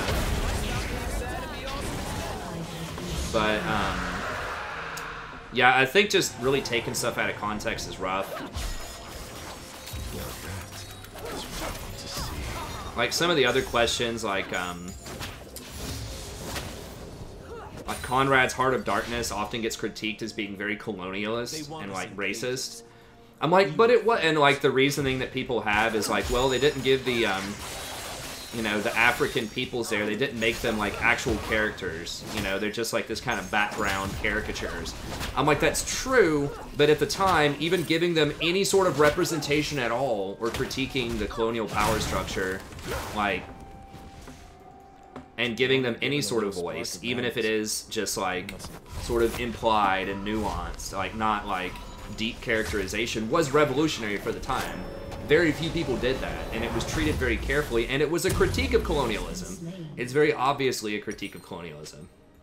And so when people say that text is really racist, I think that it's like you're reading our ideas about race and racism back on this text. Would it be racist if it was published today? Probably. Is it racist like 115 years ago? I don't think so. I think he was doing the best he could, you know. But anyways, I've been too far off on this. I love going off on these sort of tangents about that kind of stuff. But it is cool to get me thinking about that again and maybe get me motivated to do some of my research. But it is fun talking in chat. No, it's not everybody's cup of tea there. So so I appreciate people sitting through me with that. But as far as League of Legends goes, we're just kind of stomping them. Shut down. I mean, y'all are probably familiar with Rakan by now. Sort of my theories on Rakan, but how are we looking in terms of items? Storm Razor. We're actually not that far ahead. Damn it! And of course he's getting fed. So why not?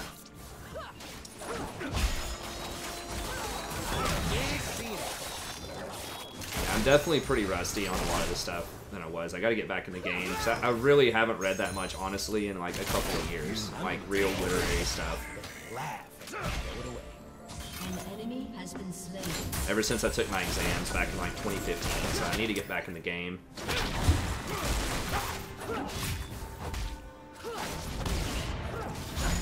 I kind of just want to wait on Elise to make sure we win this fight. So I'm not sure if we win it.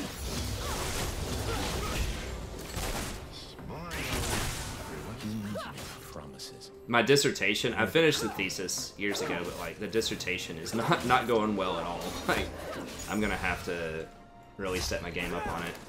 I've got some ideas for what I want to do, but Oh crap! I hate having to have a plan.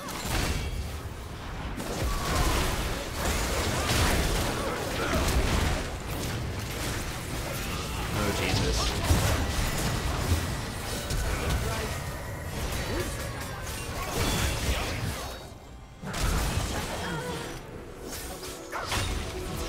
I hate that champion so much. Can they just nerf Gensu's yet? Like, can it be tomorrow?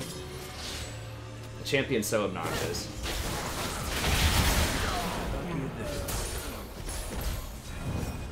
Kill something that has no life. Oh, it was Beggar's Opera. That was the name of the play that I really liked. Shut down. It was a musical. Ace. That was really funny. Like, some of the stuff from like the 18th century is great. Like, I look around these. like Beggar's Opera, like the premise, this won't be too spoilery, but it's basically saying that women should never get married. Back in the day. Because it was like, back then, women couldn't own property, and like, if your husband was a jerk, you were just pretty much like, you know, pwned. Like, but you kind of had to marry a lot of, like, the common knowledge was you had to marry so that you would have someone who could provide for you, and then you just kind of took care of the house and, you know, did the standard stereotypical stuff. But this play was exploring, well, what if you just never got married? What if you just had these really wealthy, you know, paramours? You just had these boyfriends, basically, just hooked you up and gave you all these gifts and things. It's like, then you could have your freedom, and you could have your money. Of course, that was a lot riskier back then because of, you know, something like syphilis was a death sentence. Literally. They didn't have a cure for it until like the late, I think in the early 20th century. And of course, if you got pregnant out of wedlock or whatever, the abortions, if they were available, I don't know, were very sketchy probably. And, you know, trying to take care of a kid on yourself was really hard by yourself. But this was like exploring that idea, sort of.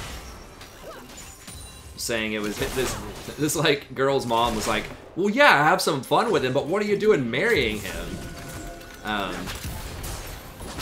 Like that, don't be stupid.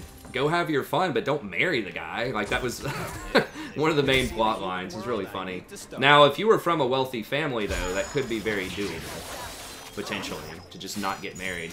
Because the guy got all of your stuff, even if you came from a wealthy family. So even if you were, like, a millionaire, and this guy, like, you decided to marry, you know, is on, like, the equivalent of welfare back then, like food stamps, you know, he would still get all your stuff. And he still had, like, complete control over everything. Get stuffed, noob. Get stuffed, noob.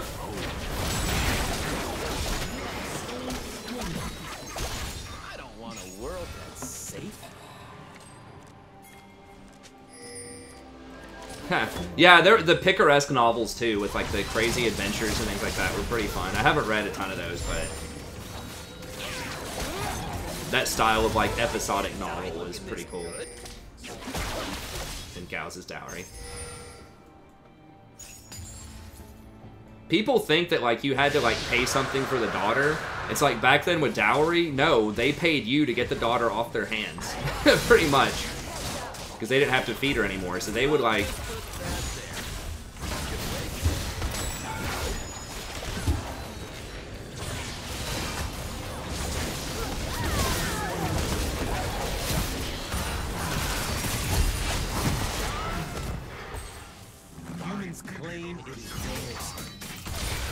Oh my god, he killed me virtually instantly.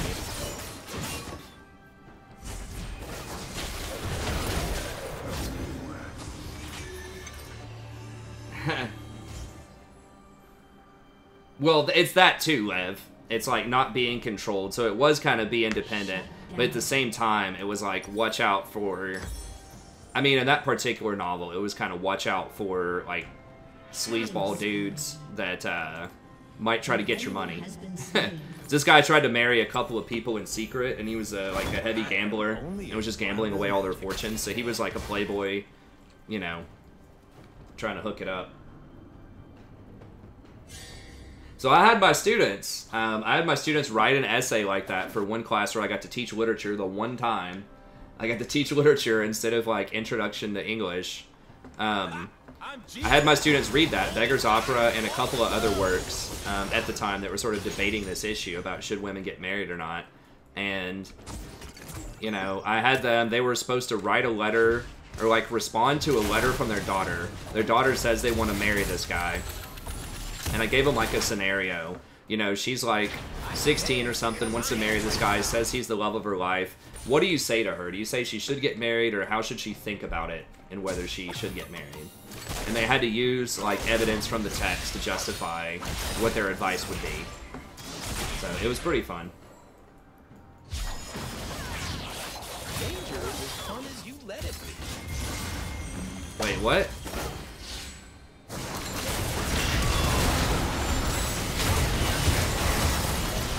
Oh my god, that charm though. Did we kill Yi at least? Okay, we got Yi, but I got charmed. I was like, why can't I Yi backwards? Did she charm me? I don't see the charm damage. Well, I was like spamming E, so something was preventing me from going back.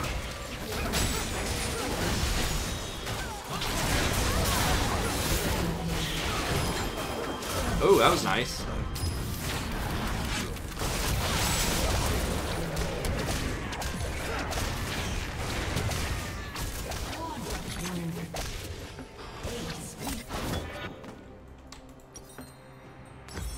They ain't seen moves like mine.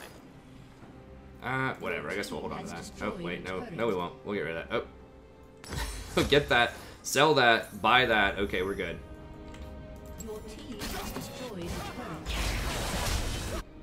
Man, I had a lot of fun designing the test for that class. That was a lot of fun. Like, that was one question that I had. I tried to give them, like, what would be almost like real-life scenarios or, like, role-playing scenarios that were pretty fun. To try to use the literature instead of just, like, what's the theme of this novel? Or what happened on page 200? You know, I tried to make it, like, some interesting questions. One was, like, I had them read Gulliver's Travels and Frankenstein. And then they were supposed to try to teach a modern-day monster morals. I used AI initially, like trying to teach an AI morals based on Frankenstein and Gulliver's Travels, and trying to convince it to be a good person towards its towards inferior beings, like Gulliver versus Frankenstein, who was, you know, ended up being arguably pretty evil. But they were having a hard time. Like, they thought AI was too different from, like, the monster and from Gulliver, so I changed it and just said monster. He's dead. I dance so fine. Okay, I guess he ulted out. Someone's got to match that dude down there. Can we, like... We can't. Elise is just, like, chilling in base. Hello, Elise?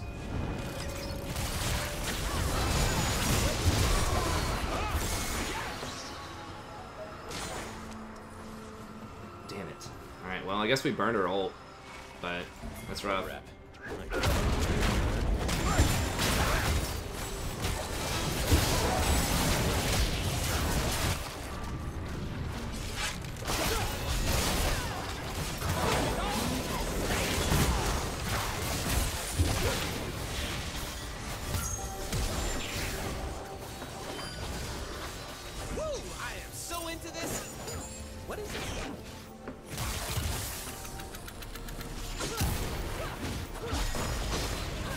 I really like that. I got some really fun responses.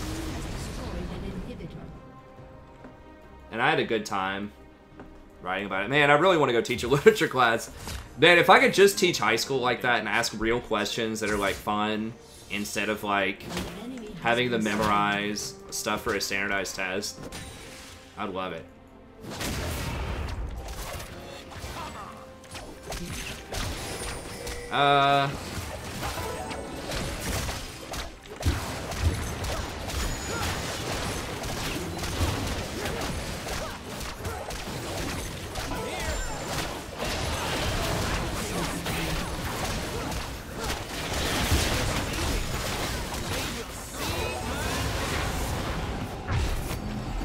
I mean, I don't mind English 101. It's a lot of fun. I let students pick their topics, and it's all good. But it is refreshing to, like, go back and do some literature. Don't take a lot of words. I'm gonna live forever. Rampage. Shut down. I think you can argue, like, basic human rights to an AI, potentially, and why they're valuable. Kind of like what Mary Shelley had, sort of back then. The humans will never understand our kind. I mean, there was, like, a lot of kind of religious allegory there about kind of the fallen nature of humanity and things like that. But I don't think it's that far. I mean, Gulliver, it just depends on whose moral compass you're looking at or thinking about. Like, Gulliver, you know, was kind of making the argument that, like, hospitality sort of could overcome a fallen human nature to an extent. Like, he could have easily wrecked all of those Lilliputians, but he didn't. He chose not to because of the concept of civilization, you know? Like, that was a huge part of the British Empire, is they were trying to treat people better than they thought they should be treated. Not always. Very controversial statement. But, like, you know, that's a big thing about kind of... They were trying to lift people up and make them better than their nature would suggest.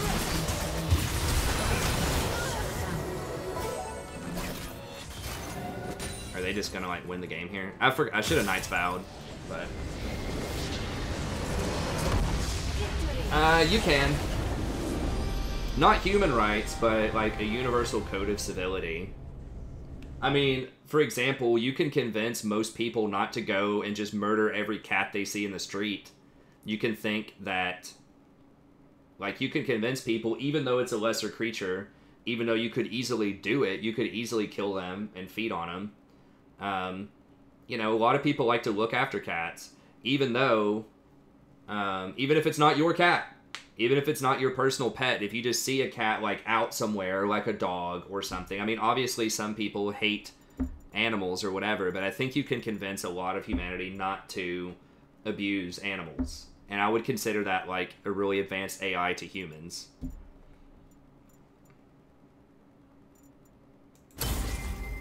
People think that, like, AI is going to be this, like, Terminator type of stuff that's, like, mega efficient and doesn't care. But, like, AI, like, why couldn't they have some kind of art? Why couldn't they have, like, nuance in the morality? Why couldn't they, you know, have some sort of, like, spiritual calling? I mean, there's nothing that says you can't. I mean, there are AI that are, like, doing paintings and things like that out there. I mean, if they have true creativity, true critical thinking, and a true sense of, like, self-awareness and, like, the sense of discovery, and if they have individuality, if it's not, like, a hive mind, I really think you can. I think that people are way too, like, deterministic about AI.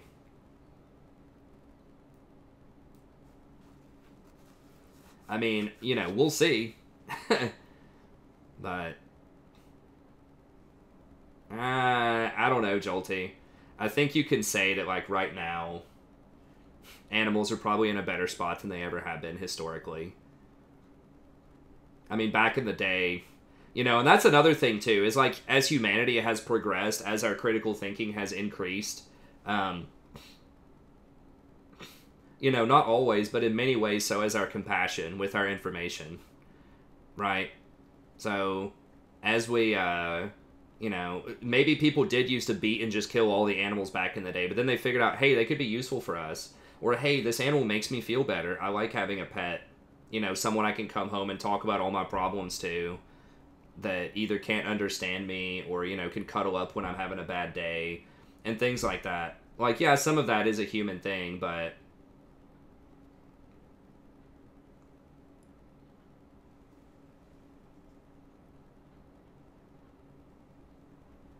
Are they human concepts, though? Because animals have them, too. I mean, how do you think AI is going to learn anything? I mean, maybe. But a lot of it's what we program in. Like, behavior that we program, and then it's eventually going to be able to modify it.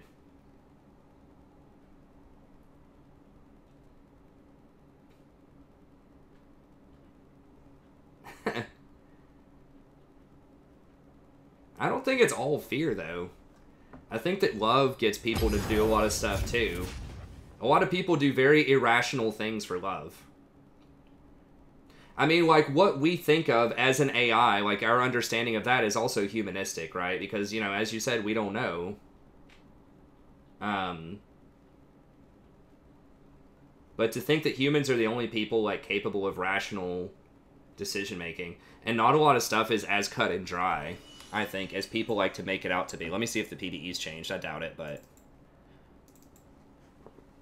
I don't think, like, an AI's, like, programming is going to always be 1 + 1 = 2.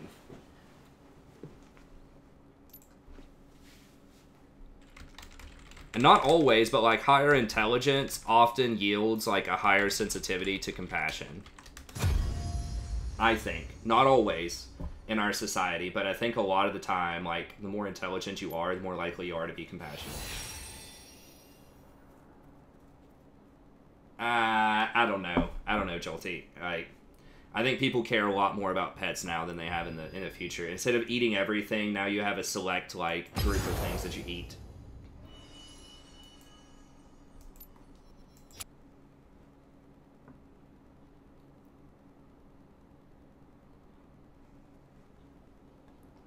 Maybe. I mean, another thing is, I don't think it's going to be monolithic. I don't think every single AI is going to agree with every single other AI. Like, we call them all the AI. I think there will be different personalities and different agendas among different AIs that evolve and sort of distinguish over time. I think there will be disagreements among AIs. There probably might be some fights among different AIs. If they truly have choice and creativity, then they're not going to agree about everything.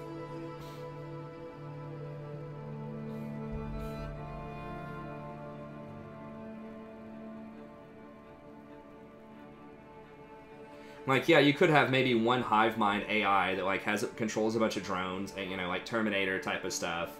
It's like this Overmind type of thing, but we'll see.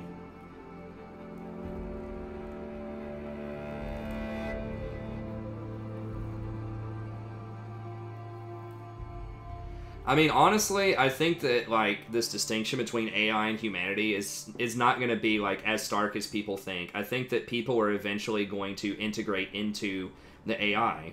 And, like, it's basically going to be, there's going to be a hybrid of synthetic and biological elements in a lot of people.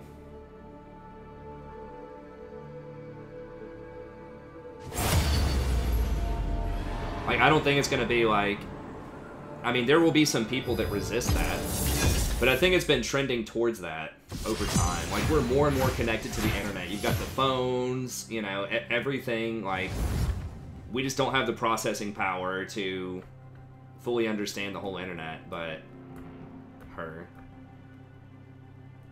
What is her about? Is that about an AI? I think it'll be, like, we'll just become synthetic. I think eventually with the AI. Like, we'll have so many different parts of us that are synthetic. I think we're the top of the food chain as a species. I don't know anything else that would threaten us on, like, maybe some kind of, like infection or something. But I don't see, like, another, like, sentient animal, like, large-scale animal threatening us that's, like, currently on the planet. You don't have like, yeah, if you drop into a jungle, like, yeah, we're not, like, most people are not going to work out very well there. But that's, like, individuals, like, doing stupid stuff.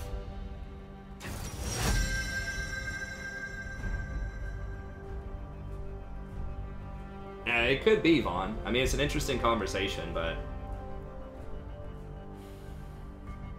I would pick probably Lucian for solo queue. I think he just comes on board a lot faster. I don't know. I'm kind of having fun with Rakan. Yeah, I agree with that. If it's some, like, microbe, I could see that potentially wiping everyone out, although I think that's pretty unlikely, too. Like, some people will have resistance, and, like, there's so many places, like the CDC and some other stuff, unless it, like, really is just, like, insanely virulent and just wipes everyone out. I just don't see it happening. Even the Ebola thing that everyone was freaked out about, like the CDC, when push came to shove, when they were actually worried about it potentially coming to the US, they got a vaccine in, like, under a month. You know, it costs a lot of money, but I'll guarantee you if that was, like, an actual threat, the government would just throw, like, wheelbarrows of money at it until it was solved. Yeah, I mean, there could be some aliens. There probably are aliens out there that could wipe us out.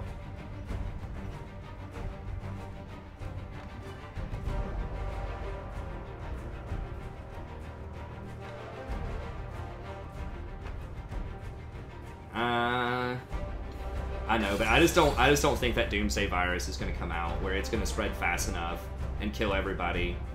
I mean, maybe they've got something like that in a lab somewhere, but I really don't think that's going to happen.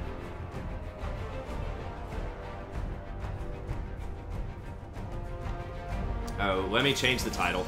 Yeah, the PvE's down. Do we want to... I mean, it's a series, so I have to play it.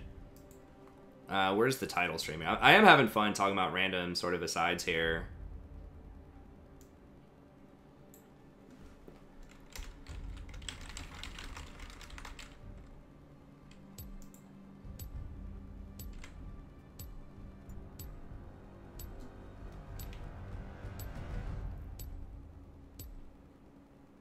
I don't know. As far as, like, dominant influence, I don't know. I mean, it depends on what you want to mean by top of the food chain. Maybe, but part of the reason they come up with that stuff in the lab is so they have a cure for it also, or they're developing a cure for it. And some of these things that seem like they're really bad could potentially counteract other things. So, like, sickle cell anemia, for example, is a really debilitating condition that, you know, a lot of people, well, not a lot, but there's a certain percentage of the population in Africa gets it, but it makes you immune to malaria. So it was evolved over time to make you immune to malaria. And, like, for example, studying viruses in the past let us figure out, you know, injecting people with cowpox, I think, made them immune to smallpox and created the first vaccine. I think that's how it went down in the 1800s. But yeah, just something, like, really counterintuitive, like, hey, let's give people a virus and it'll make them immune to the virus and things like that. You know, like, so studying some of that really scary stuff in labs, I think is a good idea, so that, like, because some of the things that are really bad could end up being very helpful in some circumstances.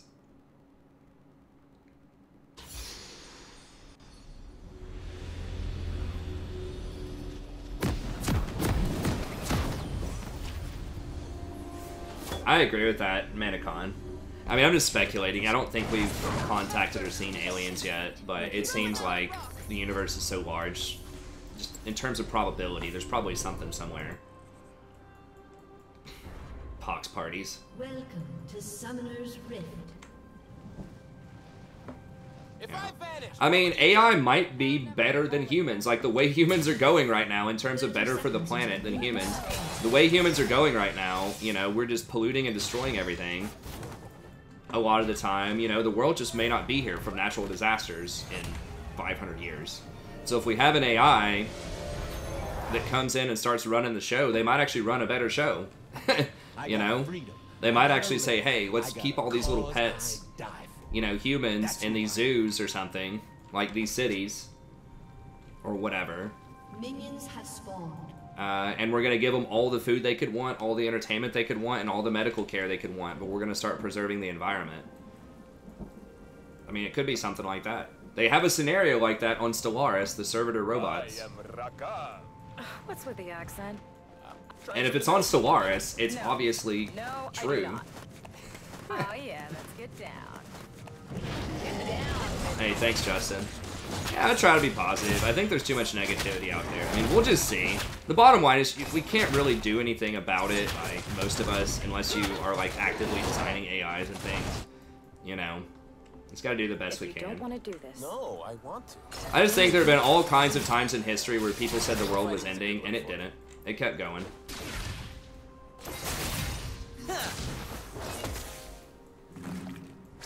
Yes, I've seen The Matrix.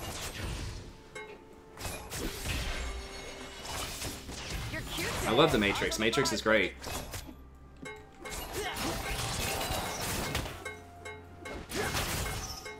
I'm not entirely sure The Matrix would be a bad thing, though, if we were in something like a Matrix. Not now. I mean, would I really want to live in, like, that, like, crazy, like, hellhole that was, like, the real world in The Matrix, or would I rather just live in, like, the late 90s? I'd probably rather live in the late 90s. I mean, it depends, but... Jesus, can I turn off that emote? I swear, you will be the devil next. I'm fine with that. Me too.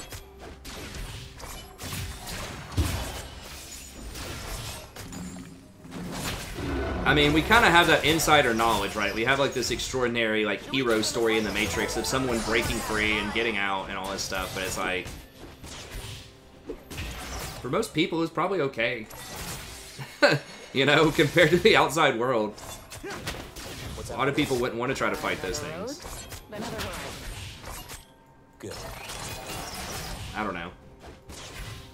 Matrixes did get progressively worse. The first one is obviously the best one, but I thought the others two still had some redeeming qualities. The second one was pretty legit. The third one...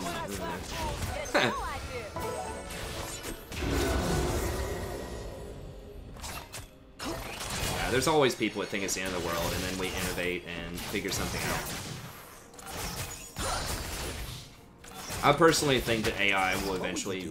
I mean, there will be some rough edges, but I think eventually it'll work out. And build a castle from the ashes. I mean, hell, if they just, like, uploaded my consciousness to a computer or something, even if I didn't have, like, a physical body after I died, if I just lived in, like, a really, like, a paradise computer simulation, which is kind of like The Matrix without a physical body, I'd be cool with that.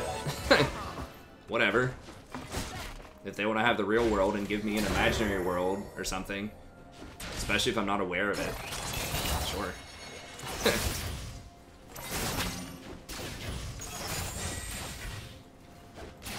An ally has been slain.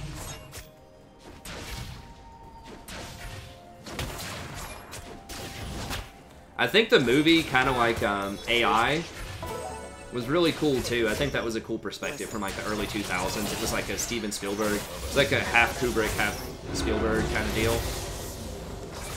I thought that was really cool and humanizing of the AI. It made some pretty good sort of implied logical points. That was a really cool movie. An enemy has been slain.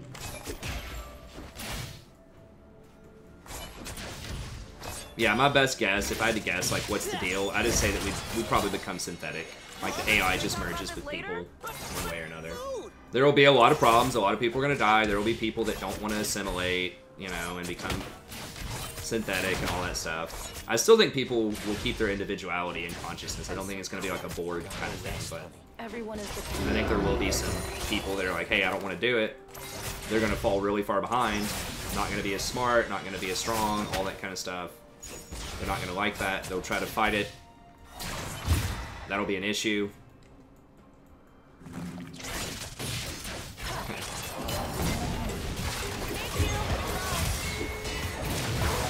And dead. I don't know why she's staying.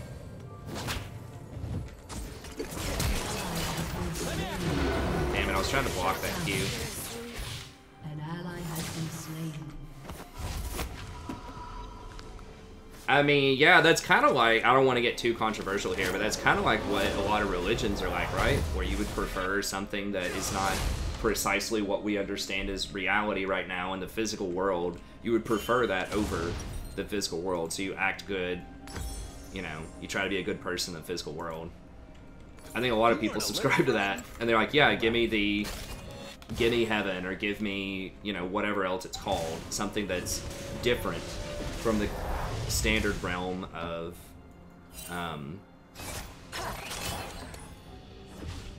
you know, the standard realm of existence. Give me something different. Give me something better. I think most people are like that. Let's start it off. Yeah, Isaiah's not doing very well, but that's okay. We can still win. She's not that far down in CS. An enemy has been slain. Double kill.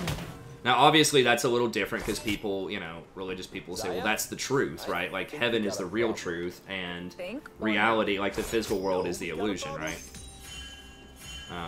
So, you know, the simulation thing that I mentioned where someone would upload your consciousness to a machine is a little different because, you know, we would think, well, this is the real world and that's the simulation, but if you can't really tell the difference in your mind, you know, I don't know how you would know that. We could be in a simulation right now. But would it matter if we were? I would say no.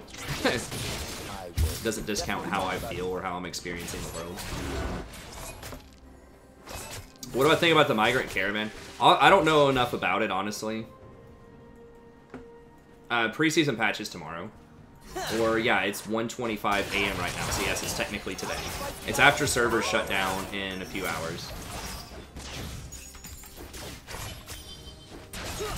Isn't what you're saying. I'm gonna default to Descartes here. I think, therefore I am. That's if I'm thinking, if I'm reasoning, if I'm asking that question, then somewhere I exist, some way, somehow, and I'm okay with that. Reality is so complicated anyways. I don't think most of us know even like 1% of what's actually going on in the universe. Like, I can't even explain how this computer works. Like, I can put together the parts, but I can't tell you, like, how all the, like, electronics... I don't know, like, how the internet actually works. Or, like, a refrigerator, like, sort of. But, like, on a really deep level, do I know? No, I don't know how my own organs work. On, like, a really deep level, you know?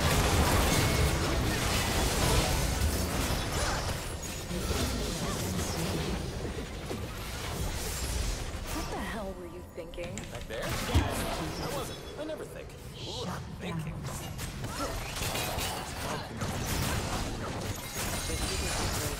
I don't even know how my own consciousness works. I don't think anyone knows that.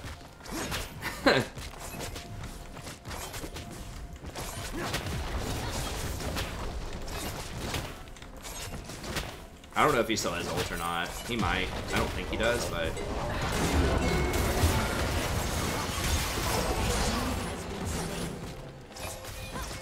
What?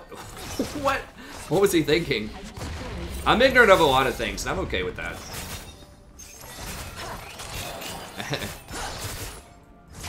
Where do we go? I try to know as much as I can, you know, but realistically...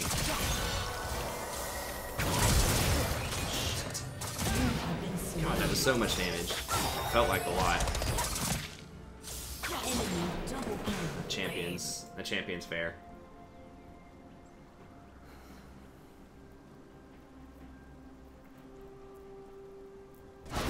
Well, I guess that's true to an extent. It depends on how we're defining illusion, but I can get on board with that.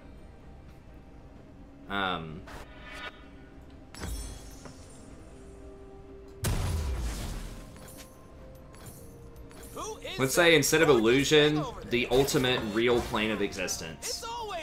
They would believe that life is not that there's a better version. So maybe, yeah, it has consequences. Like, you should try your hardest and do what you can do, but at the same time...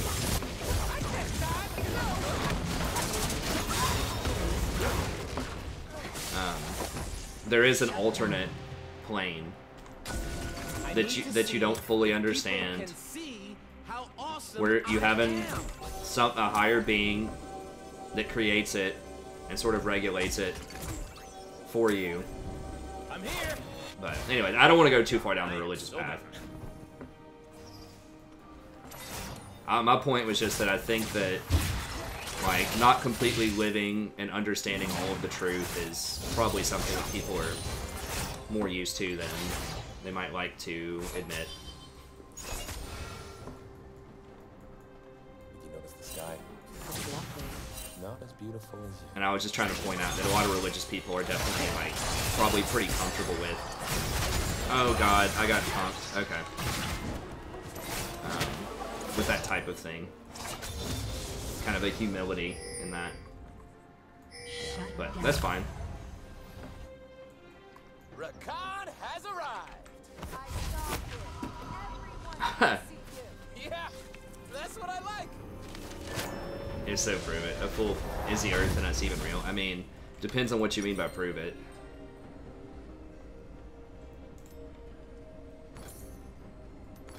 I mean, proof is very different to different people. This is something that I talk about in my philosophy class. I don't think that everything is necessarily, like, all relativism. Although I don't necessarily think that's, like, an untenable position. But, oh god, I realize they have an Irelia and an Akali on their team. Fortunately, the Irelia is feeding. I don't know. There's 4 people here. I don't think we can do this, dude. I don't think we can do this, bro.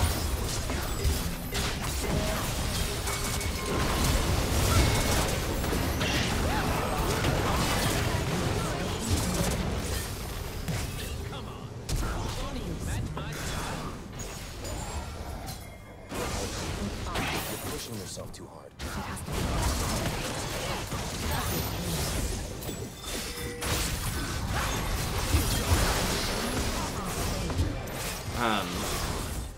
I just always default to the pragmatic approach. I'm just like, you know, just do the best that you can with the information you have. Like, that's what I think. Just try to be the best person you can be. Like, there are some things you're just not going to know or understand, and that's okay. Sometimes it's okay to be a good person, even if you don't have a, you know, an absolute 100% like manifesto why you should do that. Just treat people better than they deserve.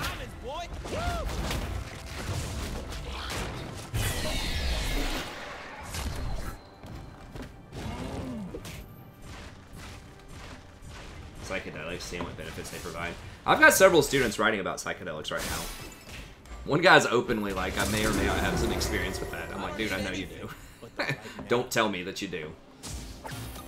I don't want to have to report that stuff, but that is interesting.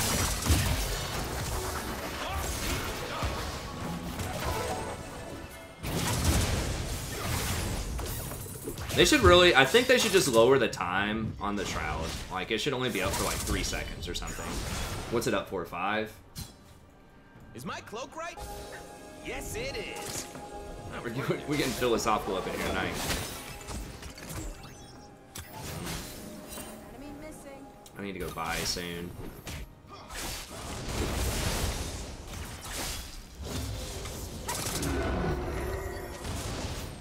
I do have a lot of fun, you know, talking about getting in on some philosophy stuff. All they got. Laugh as I throw it away.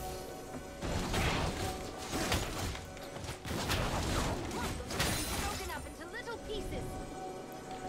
I mean, there are a lot of different philosophies you could have that sort of, damn it.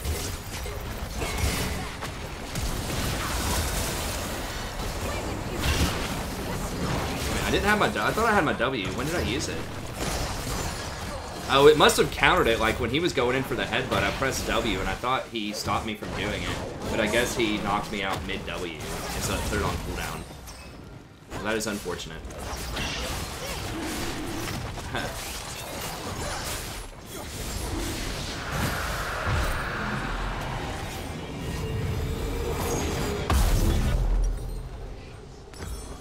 They ain't ready for what I'm bringing. An ally has been I mean, almost slain. every philosophy or kind of morality system, a lot of them.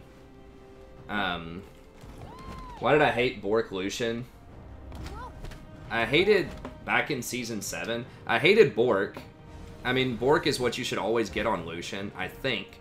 I would have to go back and look at how Infinity Edge looked.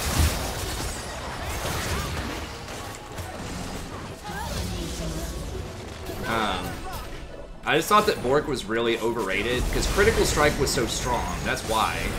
Because back then, you used to go, like, that whole season, it was basically Ardent Sensor plus Redemption, Rapid Fire, and Static Shiv every game. And, like, Bork just did not scale at all with that kind of stuff.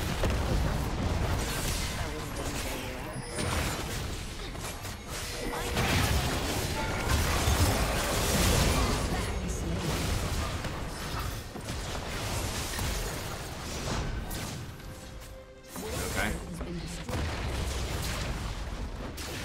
Your team has destroyed a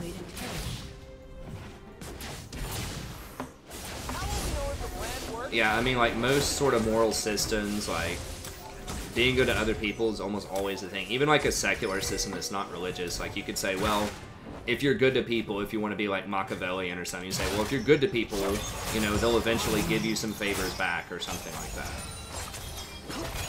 Or, you know, almost every system, if you're good to certain people. Now, there's going to be people you shouldn't be good to that, I don't know, it gets complicated, but I think a general rule of thumb is just try to be nice. I'll get more. You know? Don't be a doormat. Stand up against evil. But at the same time, you know, try to be cordial, try to be polite. This makes the world a better place, that's what I think.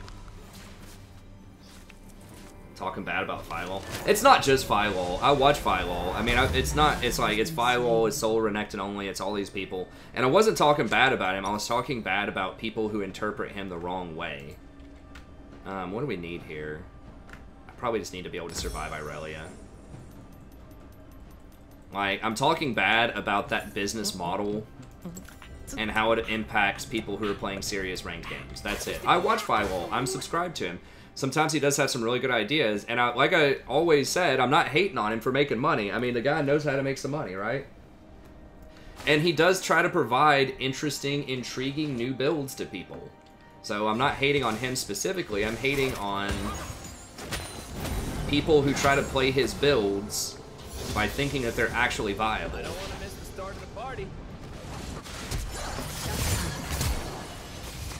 Oh god, they're all there.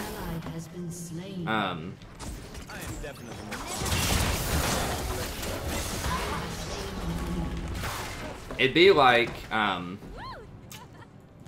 you know, if my daughter was a bit older and she was watching, like, WWE or something, like, the wrestling, and then, you know, she starts going in the backyard and wrestling with some of the neighbor kids and fractures her elbow or something because they're doing wrestling to each other. I would be annoyed that she was considering that type of wrestling to be something real that you should go out and do with your friends. Like, so it's not WWE's fault that they do that people get injured trying to emulate what they're doing to an extent, but it's people, like, not recognizing, you know, the difference. That is a, you know, a performance, like a play.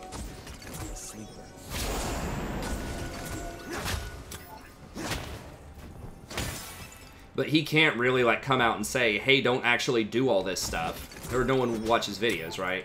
So it's kind of like a catch-22. Like, I understand it from his position and sort of what he's doing. And he's not the only one. Remember, there's, like, Solar Renekton only. There's Red Mercy. There's all sorts of other people. That's, like, the most Night Blue. There's all sorts of people where that's their business model, is to get people hyped about stuff that's not really viable.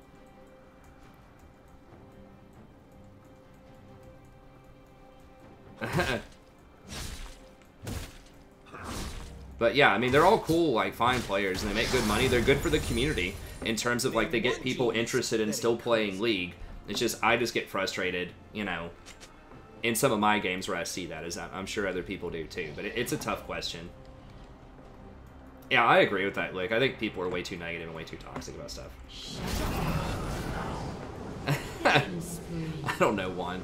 Because it's something that, like, a lot of people understand, I think. It's just a very common, it's about to get bad, I think.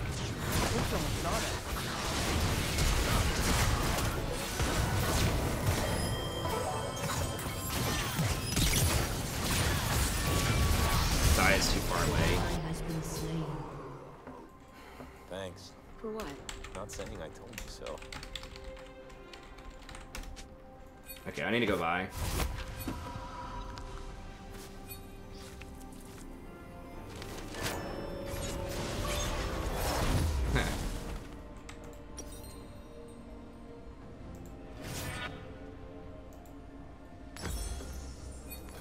Humans claim it is theirs. They fence us away, cover it in refuse.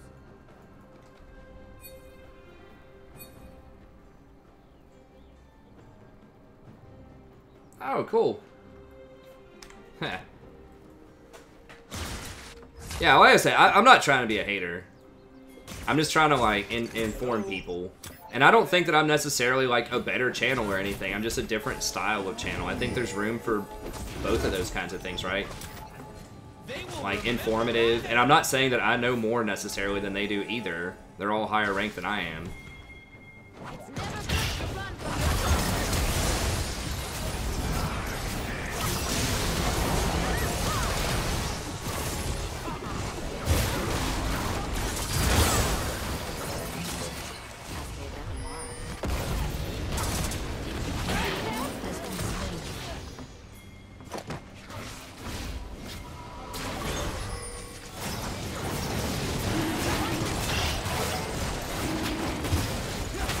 Zed can hopefully match her. We still have our jungler.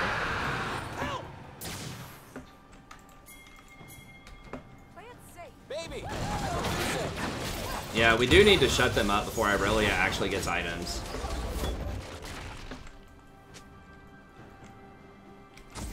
I totally forgot why I'm here.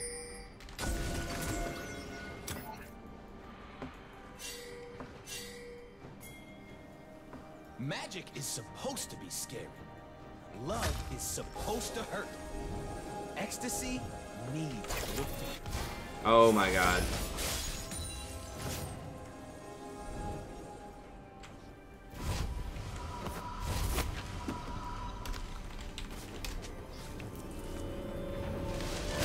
Did Honor reset? I'm not sure. I don't know if that resets at the start of the season or later. Moves right. I think it's probably start of the season, just like when ranked resets.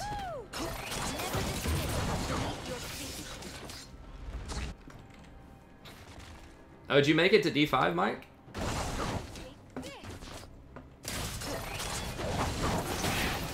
Or were you always D5?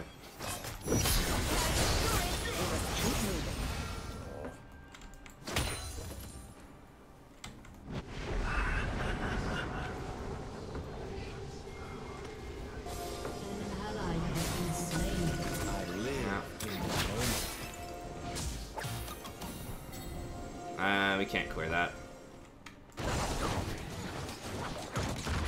Okay, last time, it was totally my fault. What was?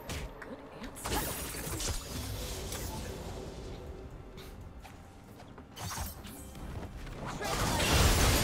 Oh my god! What?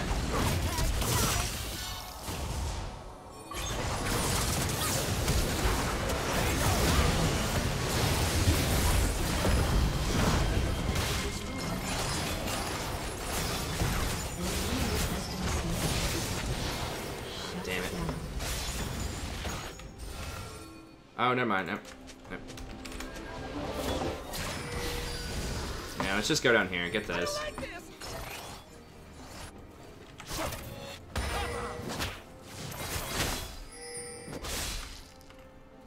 Keep him distracted. That shouldn't be a problem.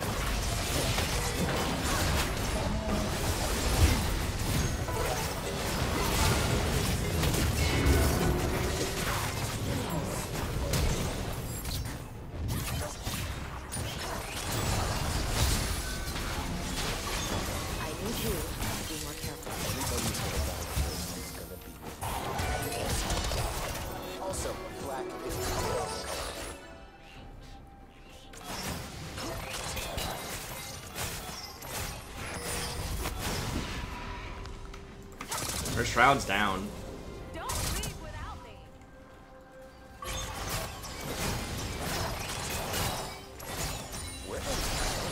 You forgot the plan. No. Yeah. Have you seen his cape? Yes. Wow. How'd she do that much damage? Jesus.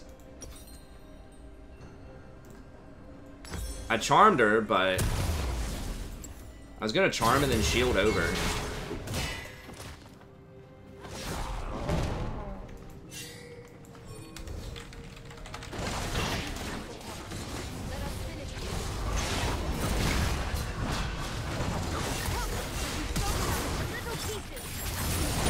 We're gonna feed this Irelia a couple more kills here.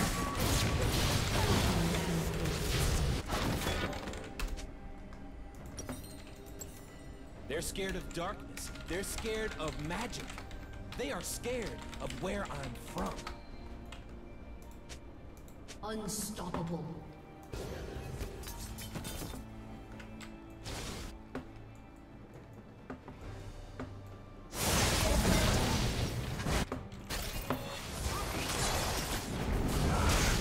Has been slain. Shut down. Shut down. They've never seen moves like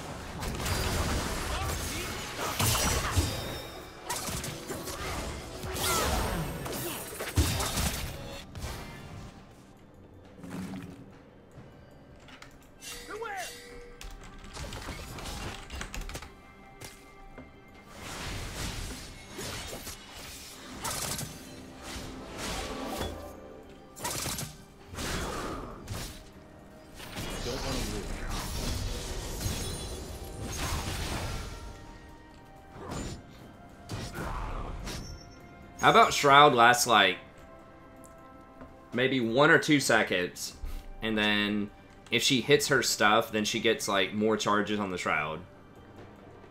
Like maybe it lasts for 1 second or something like that, and she gets 2 charges. And then every time she like hits an ability or gets a reset or something, I don't know, maybe that's still too broken. There's something where it's not like that much straight.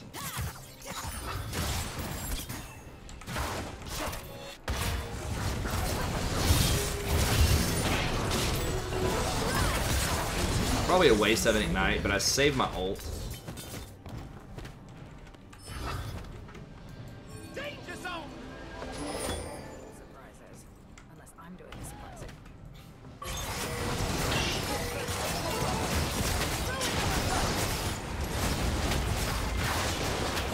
Yeah, they're chasing Zed over there. Alright. so bad.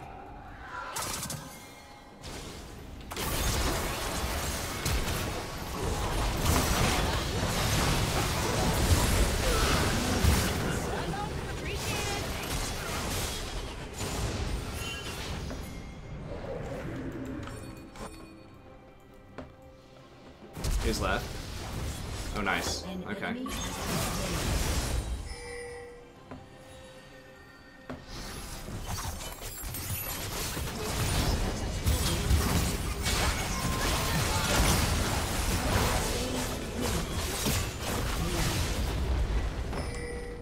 Your team has destroyed an inhibitor.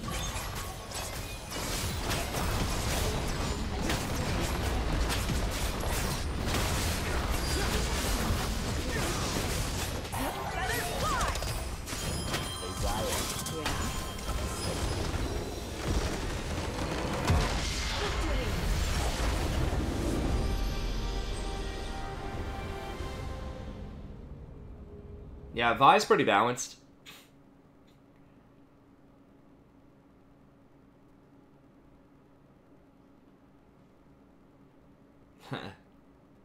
Poppy and Shyvana are pretty balanced. The problem is people don't play balanced champions. Most of the time.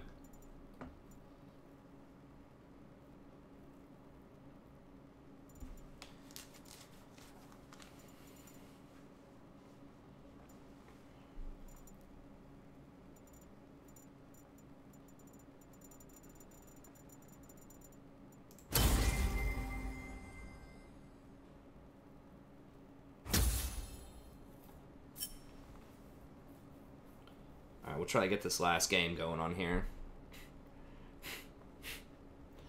Let me see if we got the PvE back yet. I keep checking after every game. I do want to try out some, because I think there's going to be a lot of like fun stuff, and I'll definitely try out a lot of stuff tomorrow.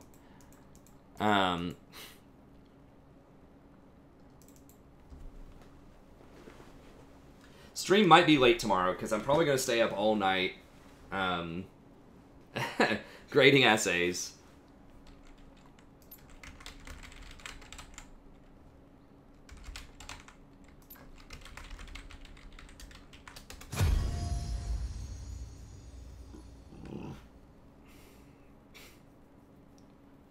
Always getting those S's. Yeah. Nope. Maybe it's down because it's gonna patch tonight. Maybe that's probably it. They've already shipped it or something. All right, well, let's play one more.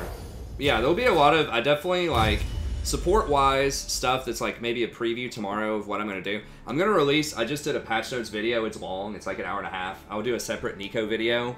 But as far as, like, it affects support, I'm interested in trying out Lissandra, potentially. Not saying it's going to be awesome, but I'm saying I want to try it. Some of the stuff that I talk about in the video. I think Sona will be interesting to try out, especially with Klepto, maybe with Shield Bash. Zyra with the new Dark Harvest could be interesting. Who else? Like a lot of the enchanters, maybe Janna. I'd have to think of like what I would want to do on Janna, but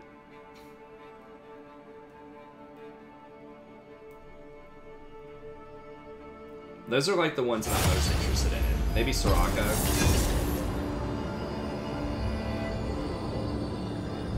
Yeah, I think the big ones that I think could have the biggest sort of impact that would be interesting would be Sona, Zyra, Lissandra.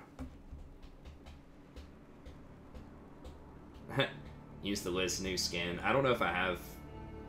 I don't think I have any Lissandra skins. Yeah, Nautilus will probably be good. As far as like right now, if I'm going to play him, we'll see. I've been kind of winning with Rakan.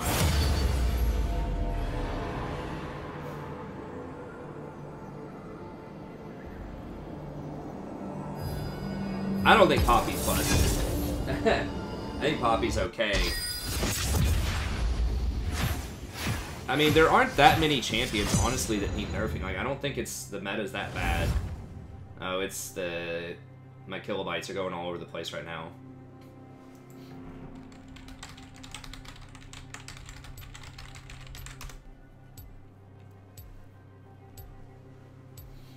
It might freeze up. Okay, it's kind of stabilized, but you see it had like some drop frames there. We're getting so many goofy things tonight. Yeah, see, there it goes.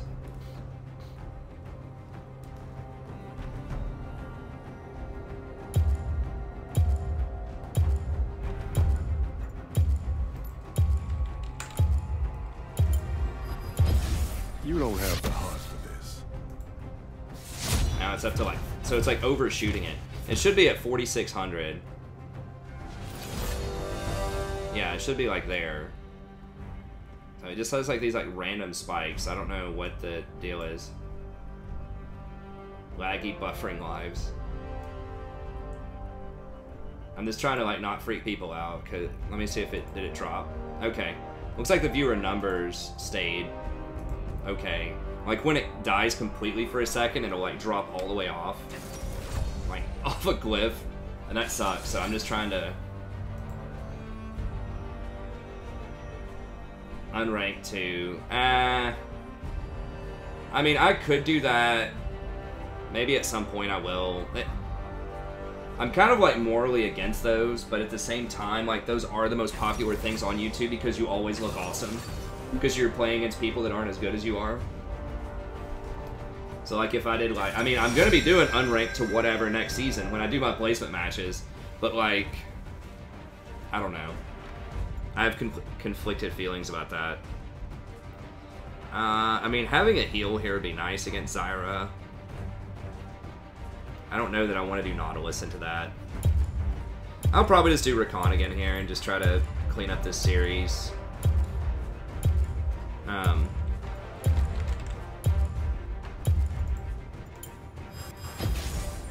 Let's dance. But yeah, the reason I don't do whatever to whatever, I mean, it would keep it interesting, but like, you're basically just stomping a bunch of people that you're better than them. And I mean, it makes you look good. It adds a narrative, like it makes it look like you're actually climbing. Whereas when you're kind of near the top of where you've been, you just kind of bounce around, and that like isn't as much fun with the narrative. You know, it's like, okay, I'm Platinum 3 again, you know, for the 200th day in a row or something. But I feel like the stakes are higher. I just feel like it's more honest. Like, you're just playing against people that are probably a similar skill level to you, you know? Versus if I go to like bronze and climb all the way up to platinum, it's like I look cool the whole time. It adds a narrative of climbing, and I'll probably have a good win percentage, but I'm ruining the games of those people too, potentially. Like, I'm smurfing and beating up people. It's like, basically, if I were a college-level basketball player or something, and, you know, I decided to go back to middle school and play against a bunch of middle schoolers and style on them, it's like, yeah, it looks cool. Like, I'd score a lot more points in middle school than I would in college, but at the end of the day, you're just beating up middle schoolers, you know? Like, just let them have their fun. Let them have their games, you know? Like, that's how I feel about, like, bronze and silver. It's like, yeah, it looks cool when I'm styling on them, and I get, like, you know, I go, like, 120 and 40 or something, but I'm ruining their games. Or if I play Zyra and go, like, 10-0 and 15 or something, like, those people are just trying to have an honest, good game of League of Legends, and here I am, you know, from a much higher elo coming down just so I can get some more views. Like, ruining their games. I don't know. Yeah, I mean, it does. Like, there is that argument, too, where it's like you can show people how to win in lower elo brackets. I mean, if you do the stuff that I'm talking about, you'll win in lower elo brackets a lot of the time. So a lot of it comes down to either, like, people don't do the stuff, or they just don't have the mechanics or the reactions to do it, and, like, watching me is not going to improve your mechanics and reactions. This is my destiny. Well, I mean, I don't know. I don't want to like dump on everybody else, because I know that's like the most popular kind of series. But the reason they do it, I'm just telling you why they do it a lot of times. It's because it adds a narrative to their channel. That's the biggest thing. It feels like new stuff is happening. It feels like new stuff is happening. It's exciting. You can play champions that aren't necessarily the most optimal champions. You can play off-meta champs. So, like, yeah, I could go, like, you know, Lux support or something if I was playing in silver. I could play, you know, Teemo support and, like, make it, like, win and be like, oh, look, Teemo support's broken, amazing, like, all caps. Like, it does add for a fun viewing experience, I guess, you know. The fact that it creates this illusion of progress and it allows you to play more off-meta stuff to add more variety. But it comes at the expense of the people you're playing against. I don't know. Like I said, maybe I'm too much of a, you know, the Crusader in it or something like that, but maybe I'll do that. I mean, if that's what people really want to see, like, maybe I could do that this season. I mean, it does add a more exciting narrative, like I said, than, hey, I'm Platinum for the 3,000th game, you know? I'm Platinum 3 for the, you know, 50th time this year. They're scared of darkness. They're scared of... But I get more hard-fought games, and I become a better player, too. Like, I think even though I'm basically the same rank I was last season, I think I'm a better player. Everyone else got better, too. But if I'm constantly just beating up silvers and diamonds, I'm going to get really bad habits, you know? I'm going to think I can get away with playing this, like, really loose and aggressive style. But I'm only getting away with it because I'd be a lot better than they are, not because that's actually the correct play to do. I can't wait to see what I'm going to do. So, I don't know. There are pros and cons, but content creators do it because it gets them more views. Because, you know, it makes them look really good.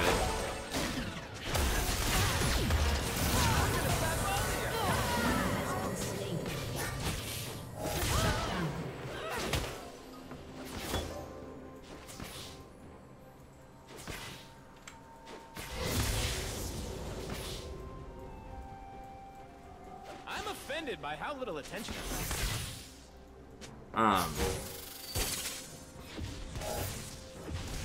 An enemy has been slain. I mean, another thing is I don't want to level up a second account. It takes forever. It's not fun. Like, I could acquire an account. But, you know, it'd take, like, at least 30 hours to level it up, like, the real way. That's just so much time. I don't know.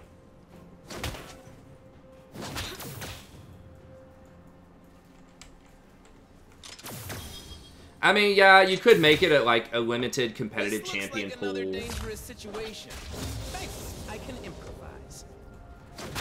Like, if I was, like, handicapping myself by playing, like, more challenging champs or, like, playing off-rolls or something, that could be interesting. I could take donations from people, you know, to play, like, certain champs in ranked. That's the thing, too, is they're like, hey, I want you to play this champ in ranked, I'll donate for it. It's like, it's ranked, but it's a smurf, you know? Like, I don't know.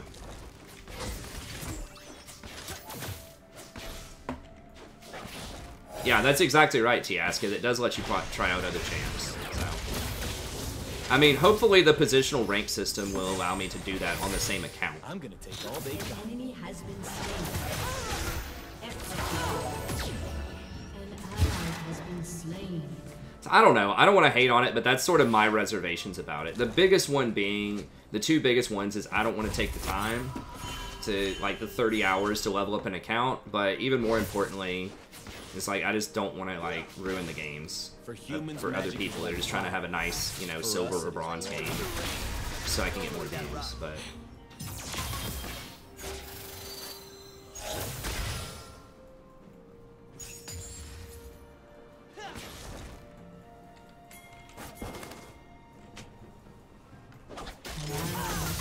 I do have Ignite ready, but, like, Zyra is still very strong.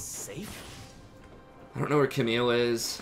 If Zyra misses her route, maybe. But they have so many minions right now. She is up in items a little bit. She does have 2 kills.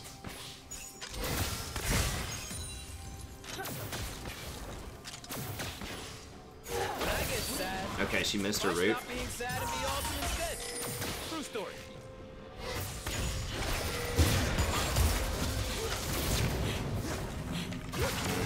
Couldn't get in range. I got her low enough though where she's gonna have to like leave, but I probably should have just waited on 6. She just couldn't get her Q off in that many minions. I probably should have just held it.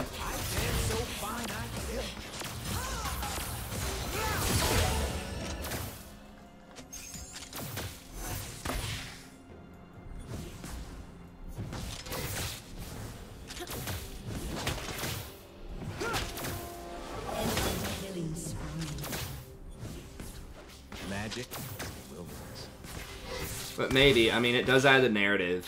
Like I said, there's... And I would get to play, like, different stuff in a competitive environment. I mean, like, I can put a poll out about it and see what people think. I could make a video about it that sort of explains each position so people are informed, and then they could tell me what they want.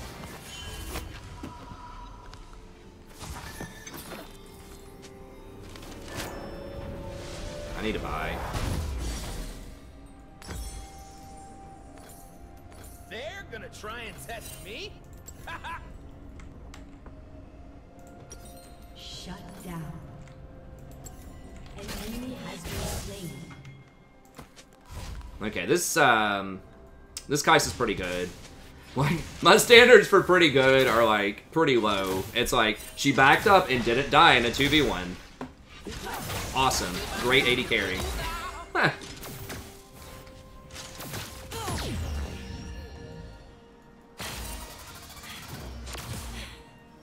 Dude, she might be right there, man. Oh, she's over there, actually. Okay, I thought that was Ezreal. I had the corner of my eye. Oof.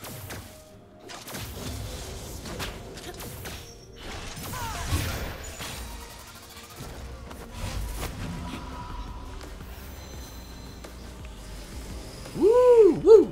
That was close. That was spicy. I think they underestimate my charm. How is that even possible?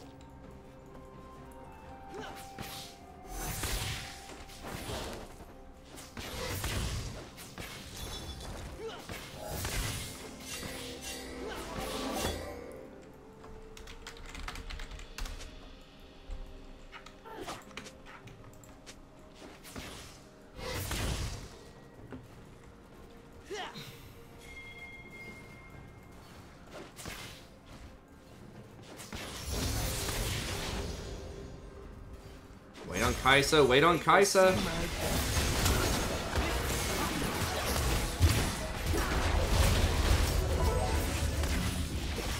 We should have waited on Kai'Sa. She could have ulted in. I mean, if he hit that bandage, then maybe, but...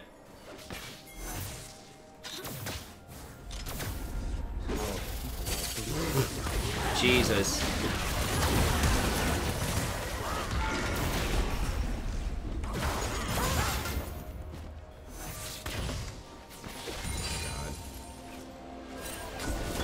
Vision is the first step towards understanding.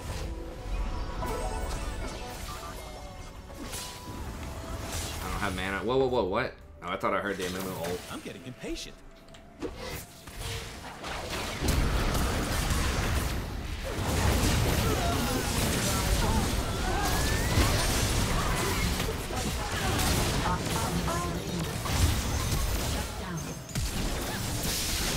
Oh my god. Man, have you seen that part over there?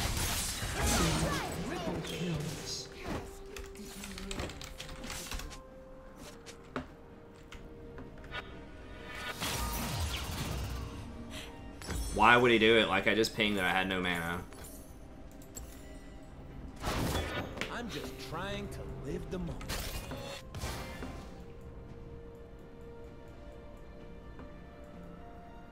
I know I would enjoy some content on getting into Warhammer.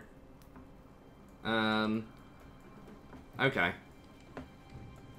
I mean, I would say just watch some of the campaigns. Like, I think I kind of explained what's going on. If you want to know about basic stats and stuff, watch my first Dwarf campaign. I talk about, like, how the different stats work. I could make a separate video about that. But...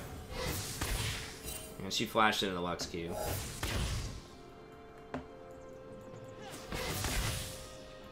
I look around these forests and I see freedom. I hear the music. Jesus, she's 6-2 now.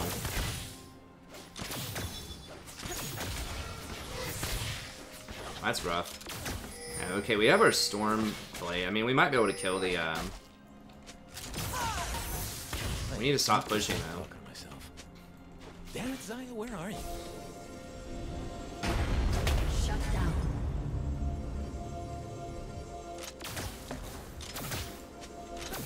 Shut down. I need to see if people can see how awesome I am. Blast them, Gauntlet.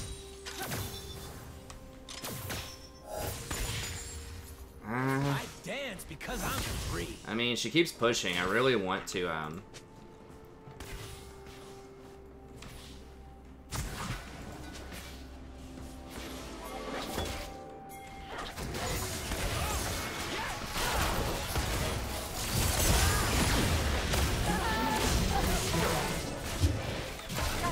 Supposed to be scary.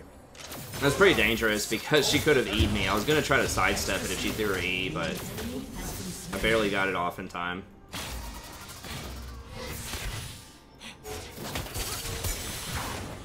No, he's gonna do a lot of damage, man. Just leave him alone. Humans claim it is theirs. They fence She us still away has her ult, I guess. from refuge.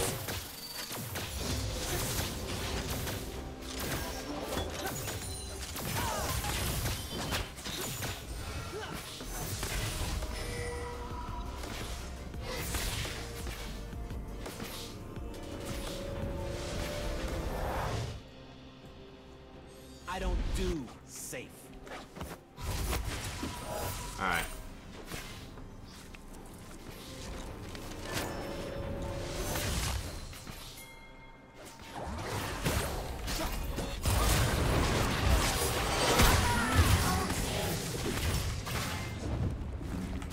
Woo! I am so into this.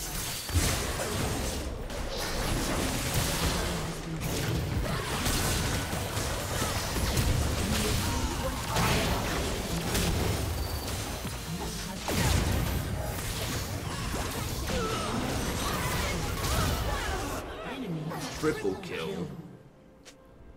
Jesus Christ.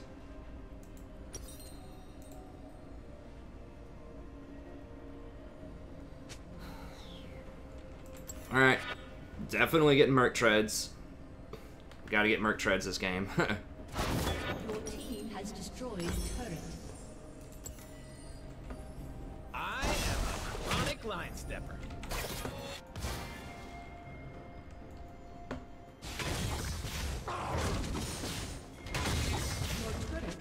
destroyed.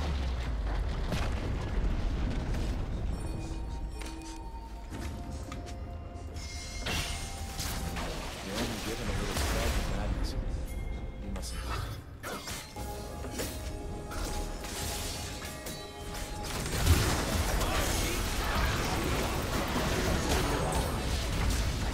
Please, people, go. Okay, I guess not. Cool. Yep, if I'm gonna see the human world, I need to start.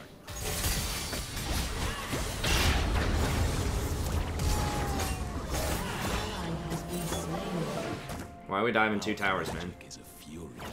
It is a song you cannot resist. Hey, Christ is gonna get bought if we can just defend this. Aid quickens the work.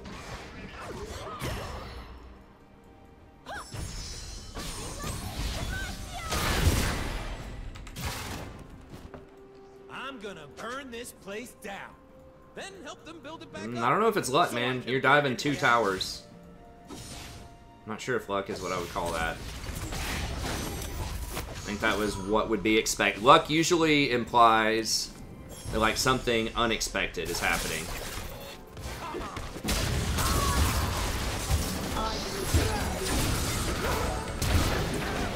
Oh my god, for real? The Luden's Echo proc.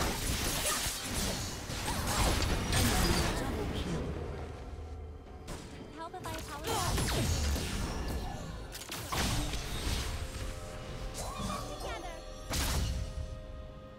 Pin him in. That was a nice outplay. For real? Dominating.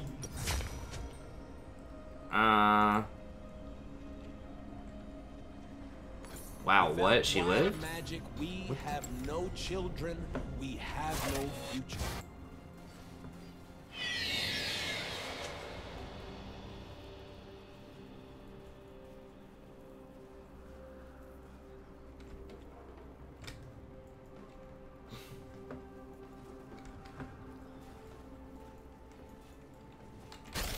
I'm gonna have to push this up so that we can get priority and maybe defend Dragon. Your turret has been destroyed.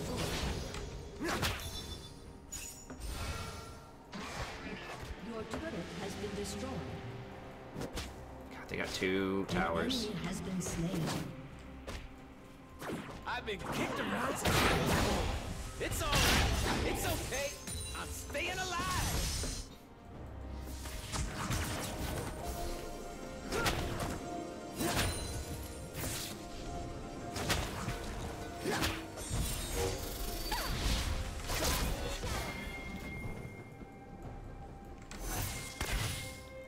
Name one genius that ain't crazy. Zyra's gonna be there.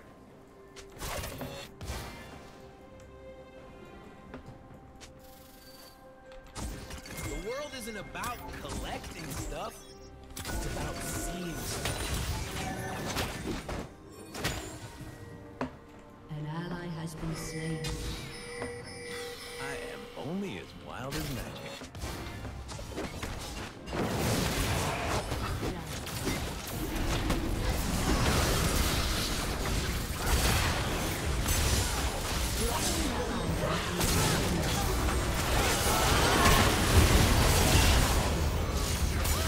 Oh my god, what?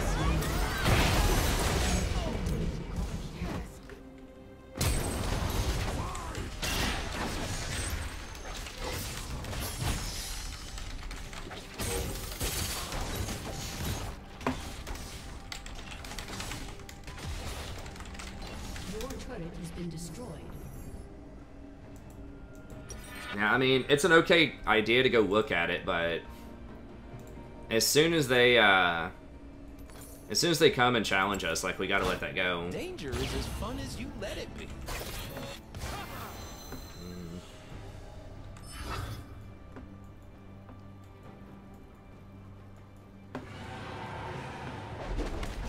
Well, we had to get vision around Dragon. Like, if Yi didn't die, we maybe could have started a decent fight there. If they had to check the black into our vision, but...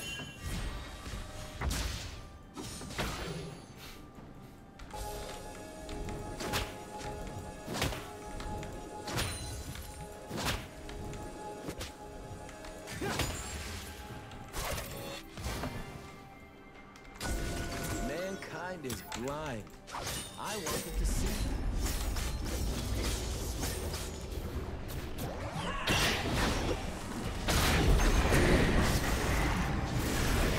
Yeah, it's kind of a waste to use it on this, but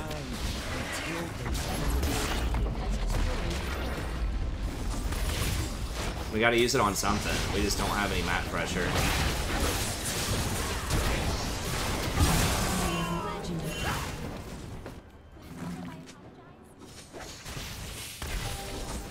I'm pretty sure I'm supposed to scout around.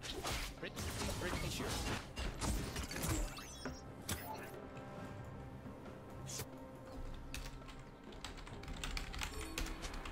I look good. I feel good. Let's kick some ass.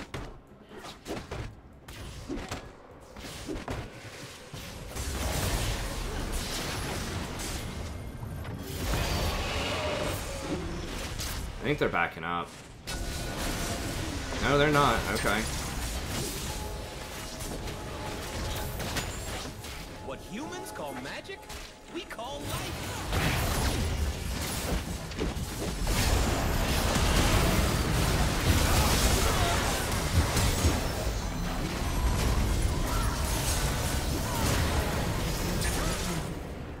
An ally has been slain. Gotta get myself hyped up.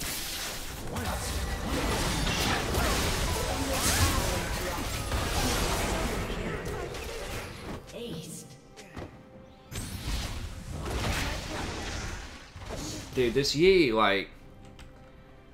How does he get binded? There's someone right there to Alpha Strike.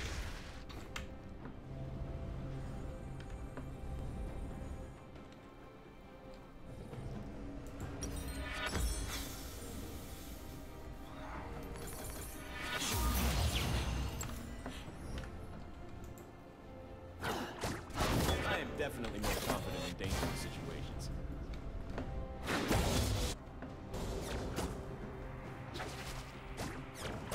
I mean...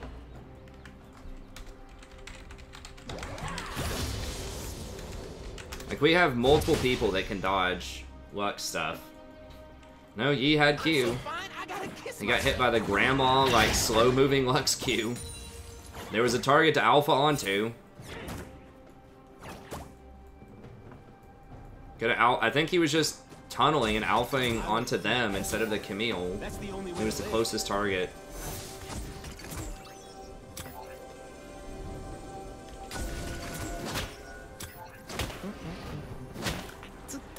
At least like a really fed Lux is beatable if we just get a hold of her.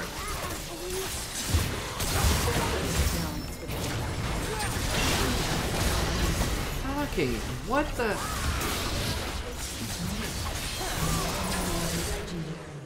He's just like dodging everything.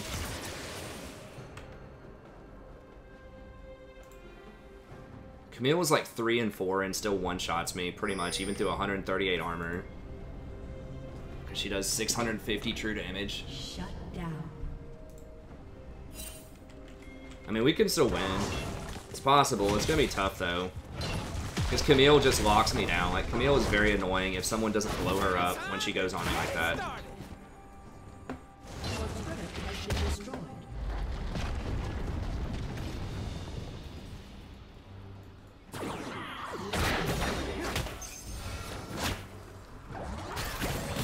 Yeah, they're gonna probably go try Baron here. I need my love to hurt. I need the world to be scary.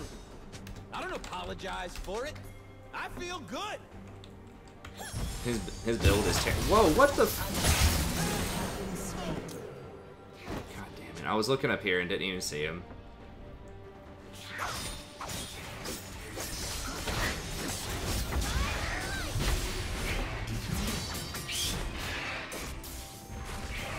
I was too busy typing to yeet.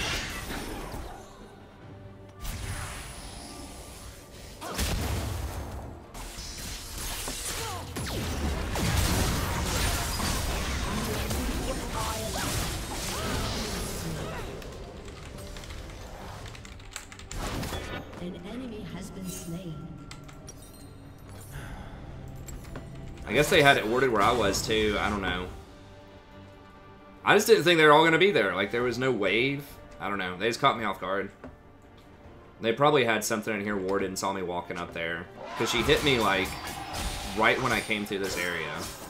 I just didn't think it was going to be warded, like, this late in the game. I thought they'd have all their wards on the top side of the map.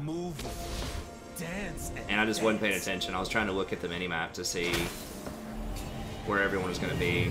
I thought they were all going to be in the dragon area. No, I'm not going to FF. We can win. Seen like a couple of good team fights. I mean, we're not favored to win. I do not wish to As I always say, you got to win some of these games. They're tough.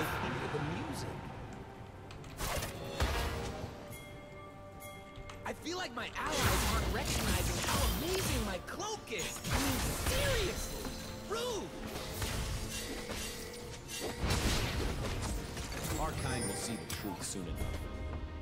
The Camille, like, the Lux has all the kills, but this Camille is really the person that has been a real thorn in my side. Is my cloak right? Yes, it is. No, no, no, no, no, no, no, no, no.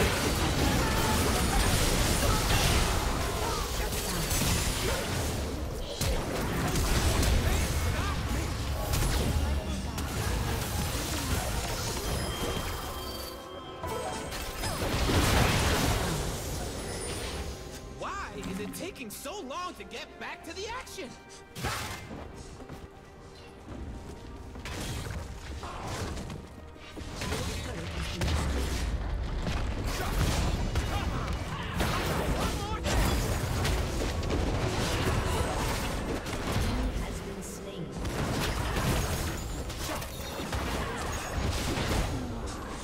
Should I be running? Yeah, I should probably be running. Did we get rid of it? Okay. We don't want him to have a TP ward. I think...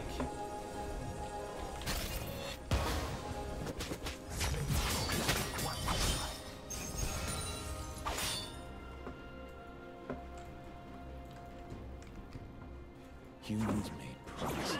So I wasn't in range to jump that wall, so I had to W over and then E onto a Moo and just run at him.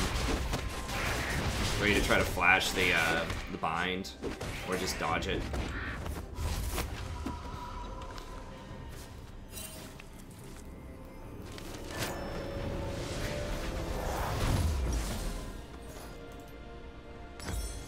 I don't need to understand the plan.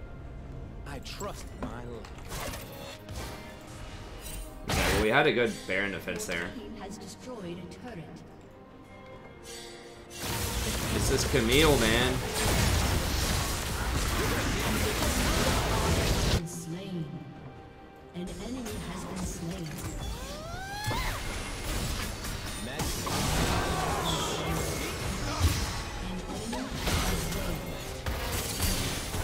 Hello, hello, hi, hi, hello.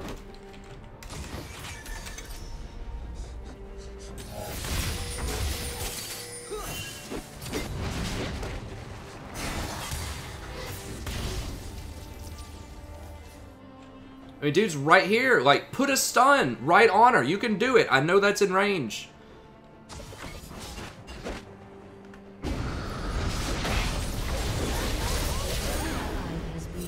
Why is this guy trying to 1v2 the really fed people?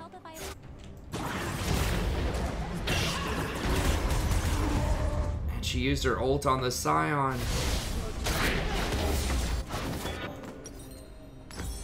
Damn it, if he would have just waited.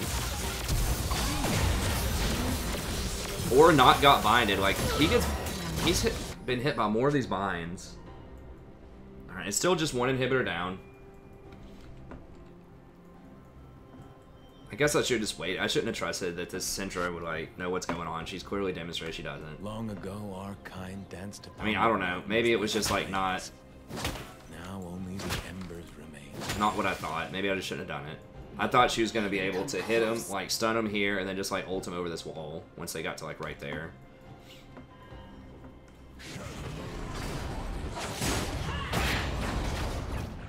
Or at least stun him. You know, like, do something. I know her stun range is, like, 1100. Bring it on!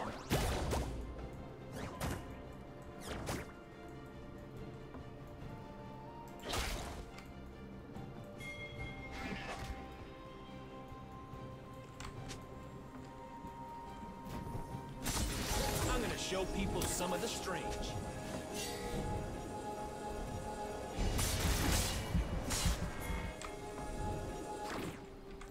I will make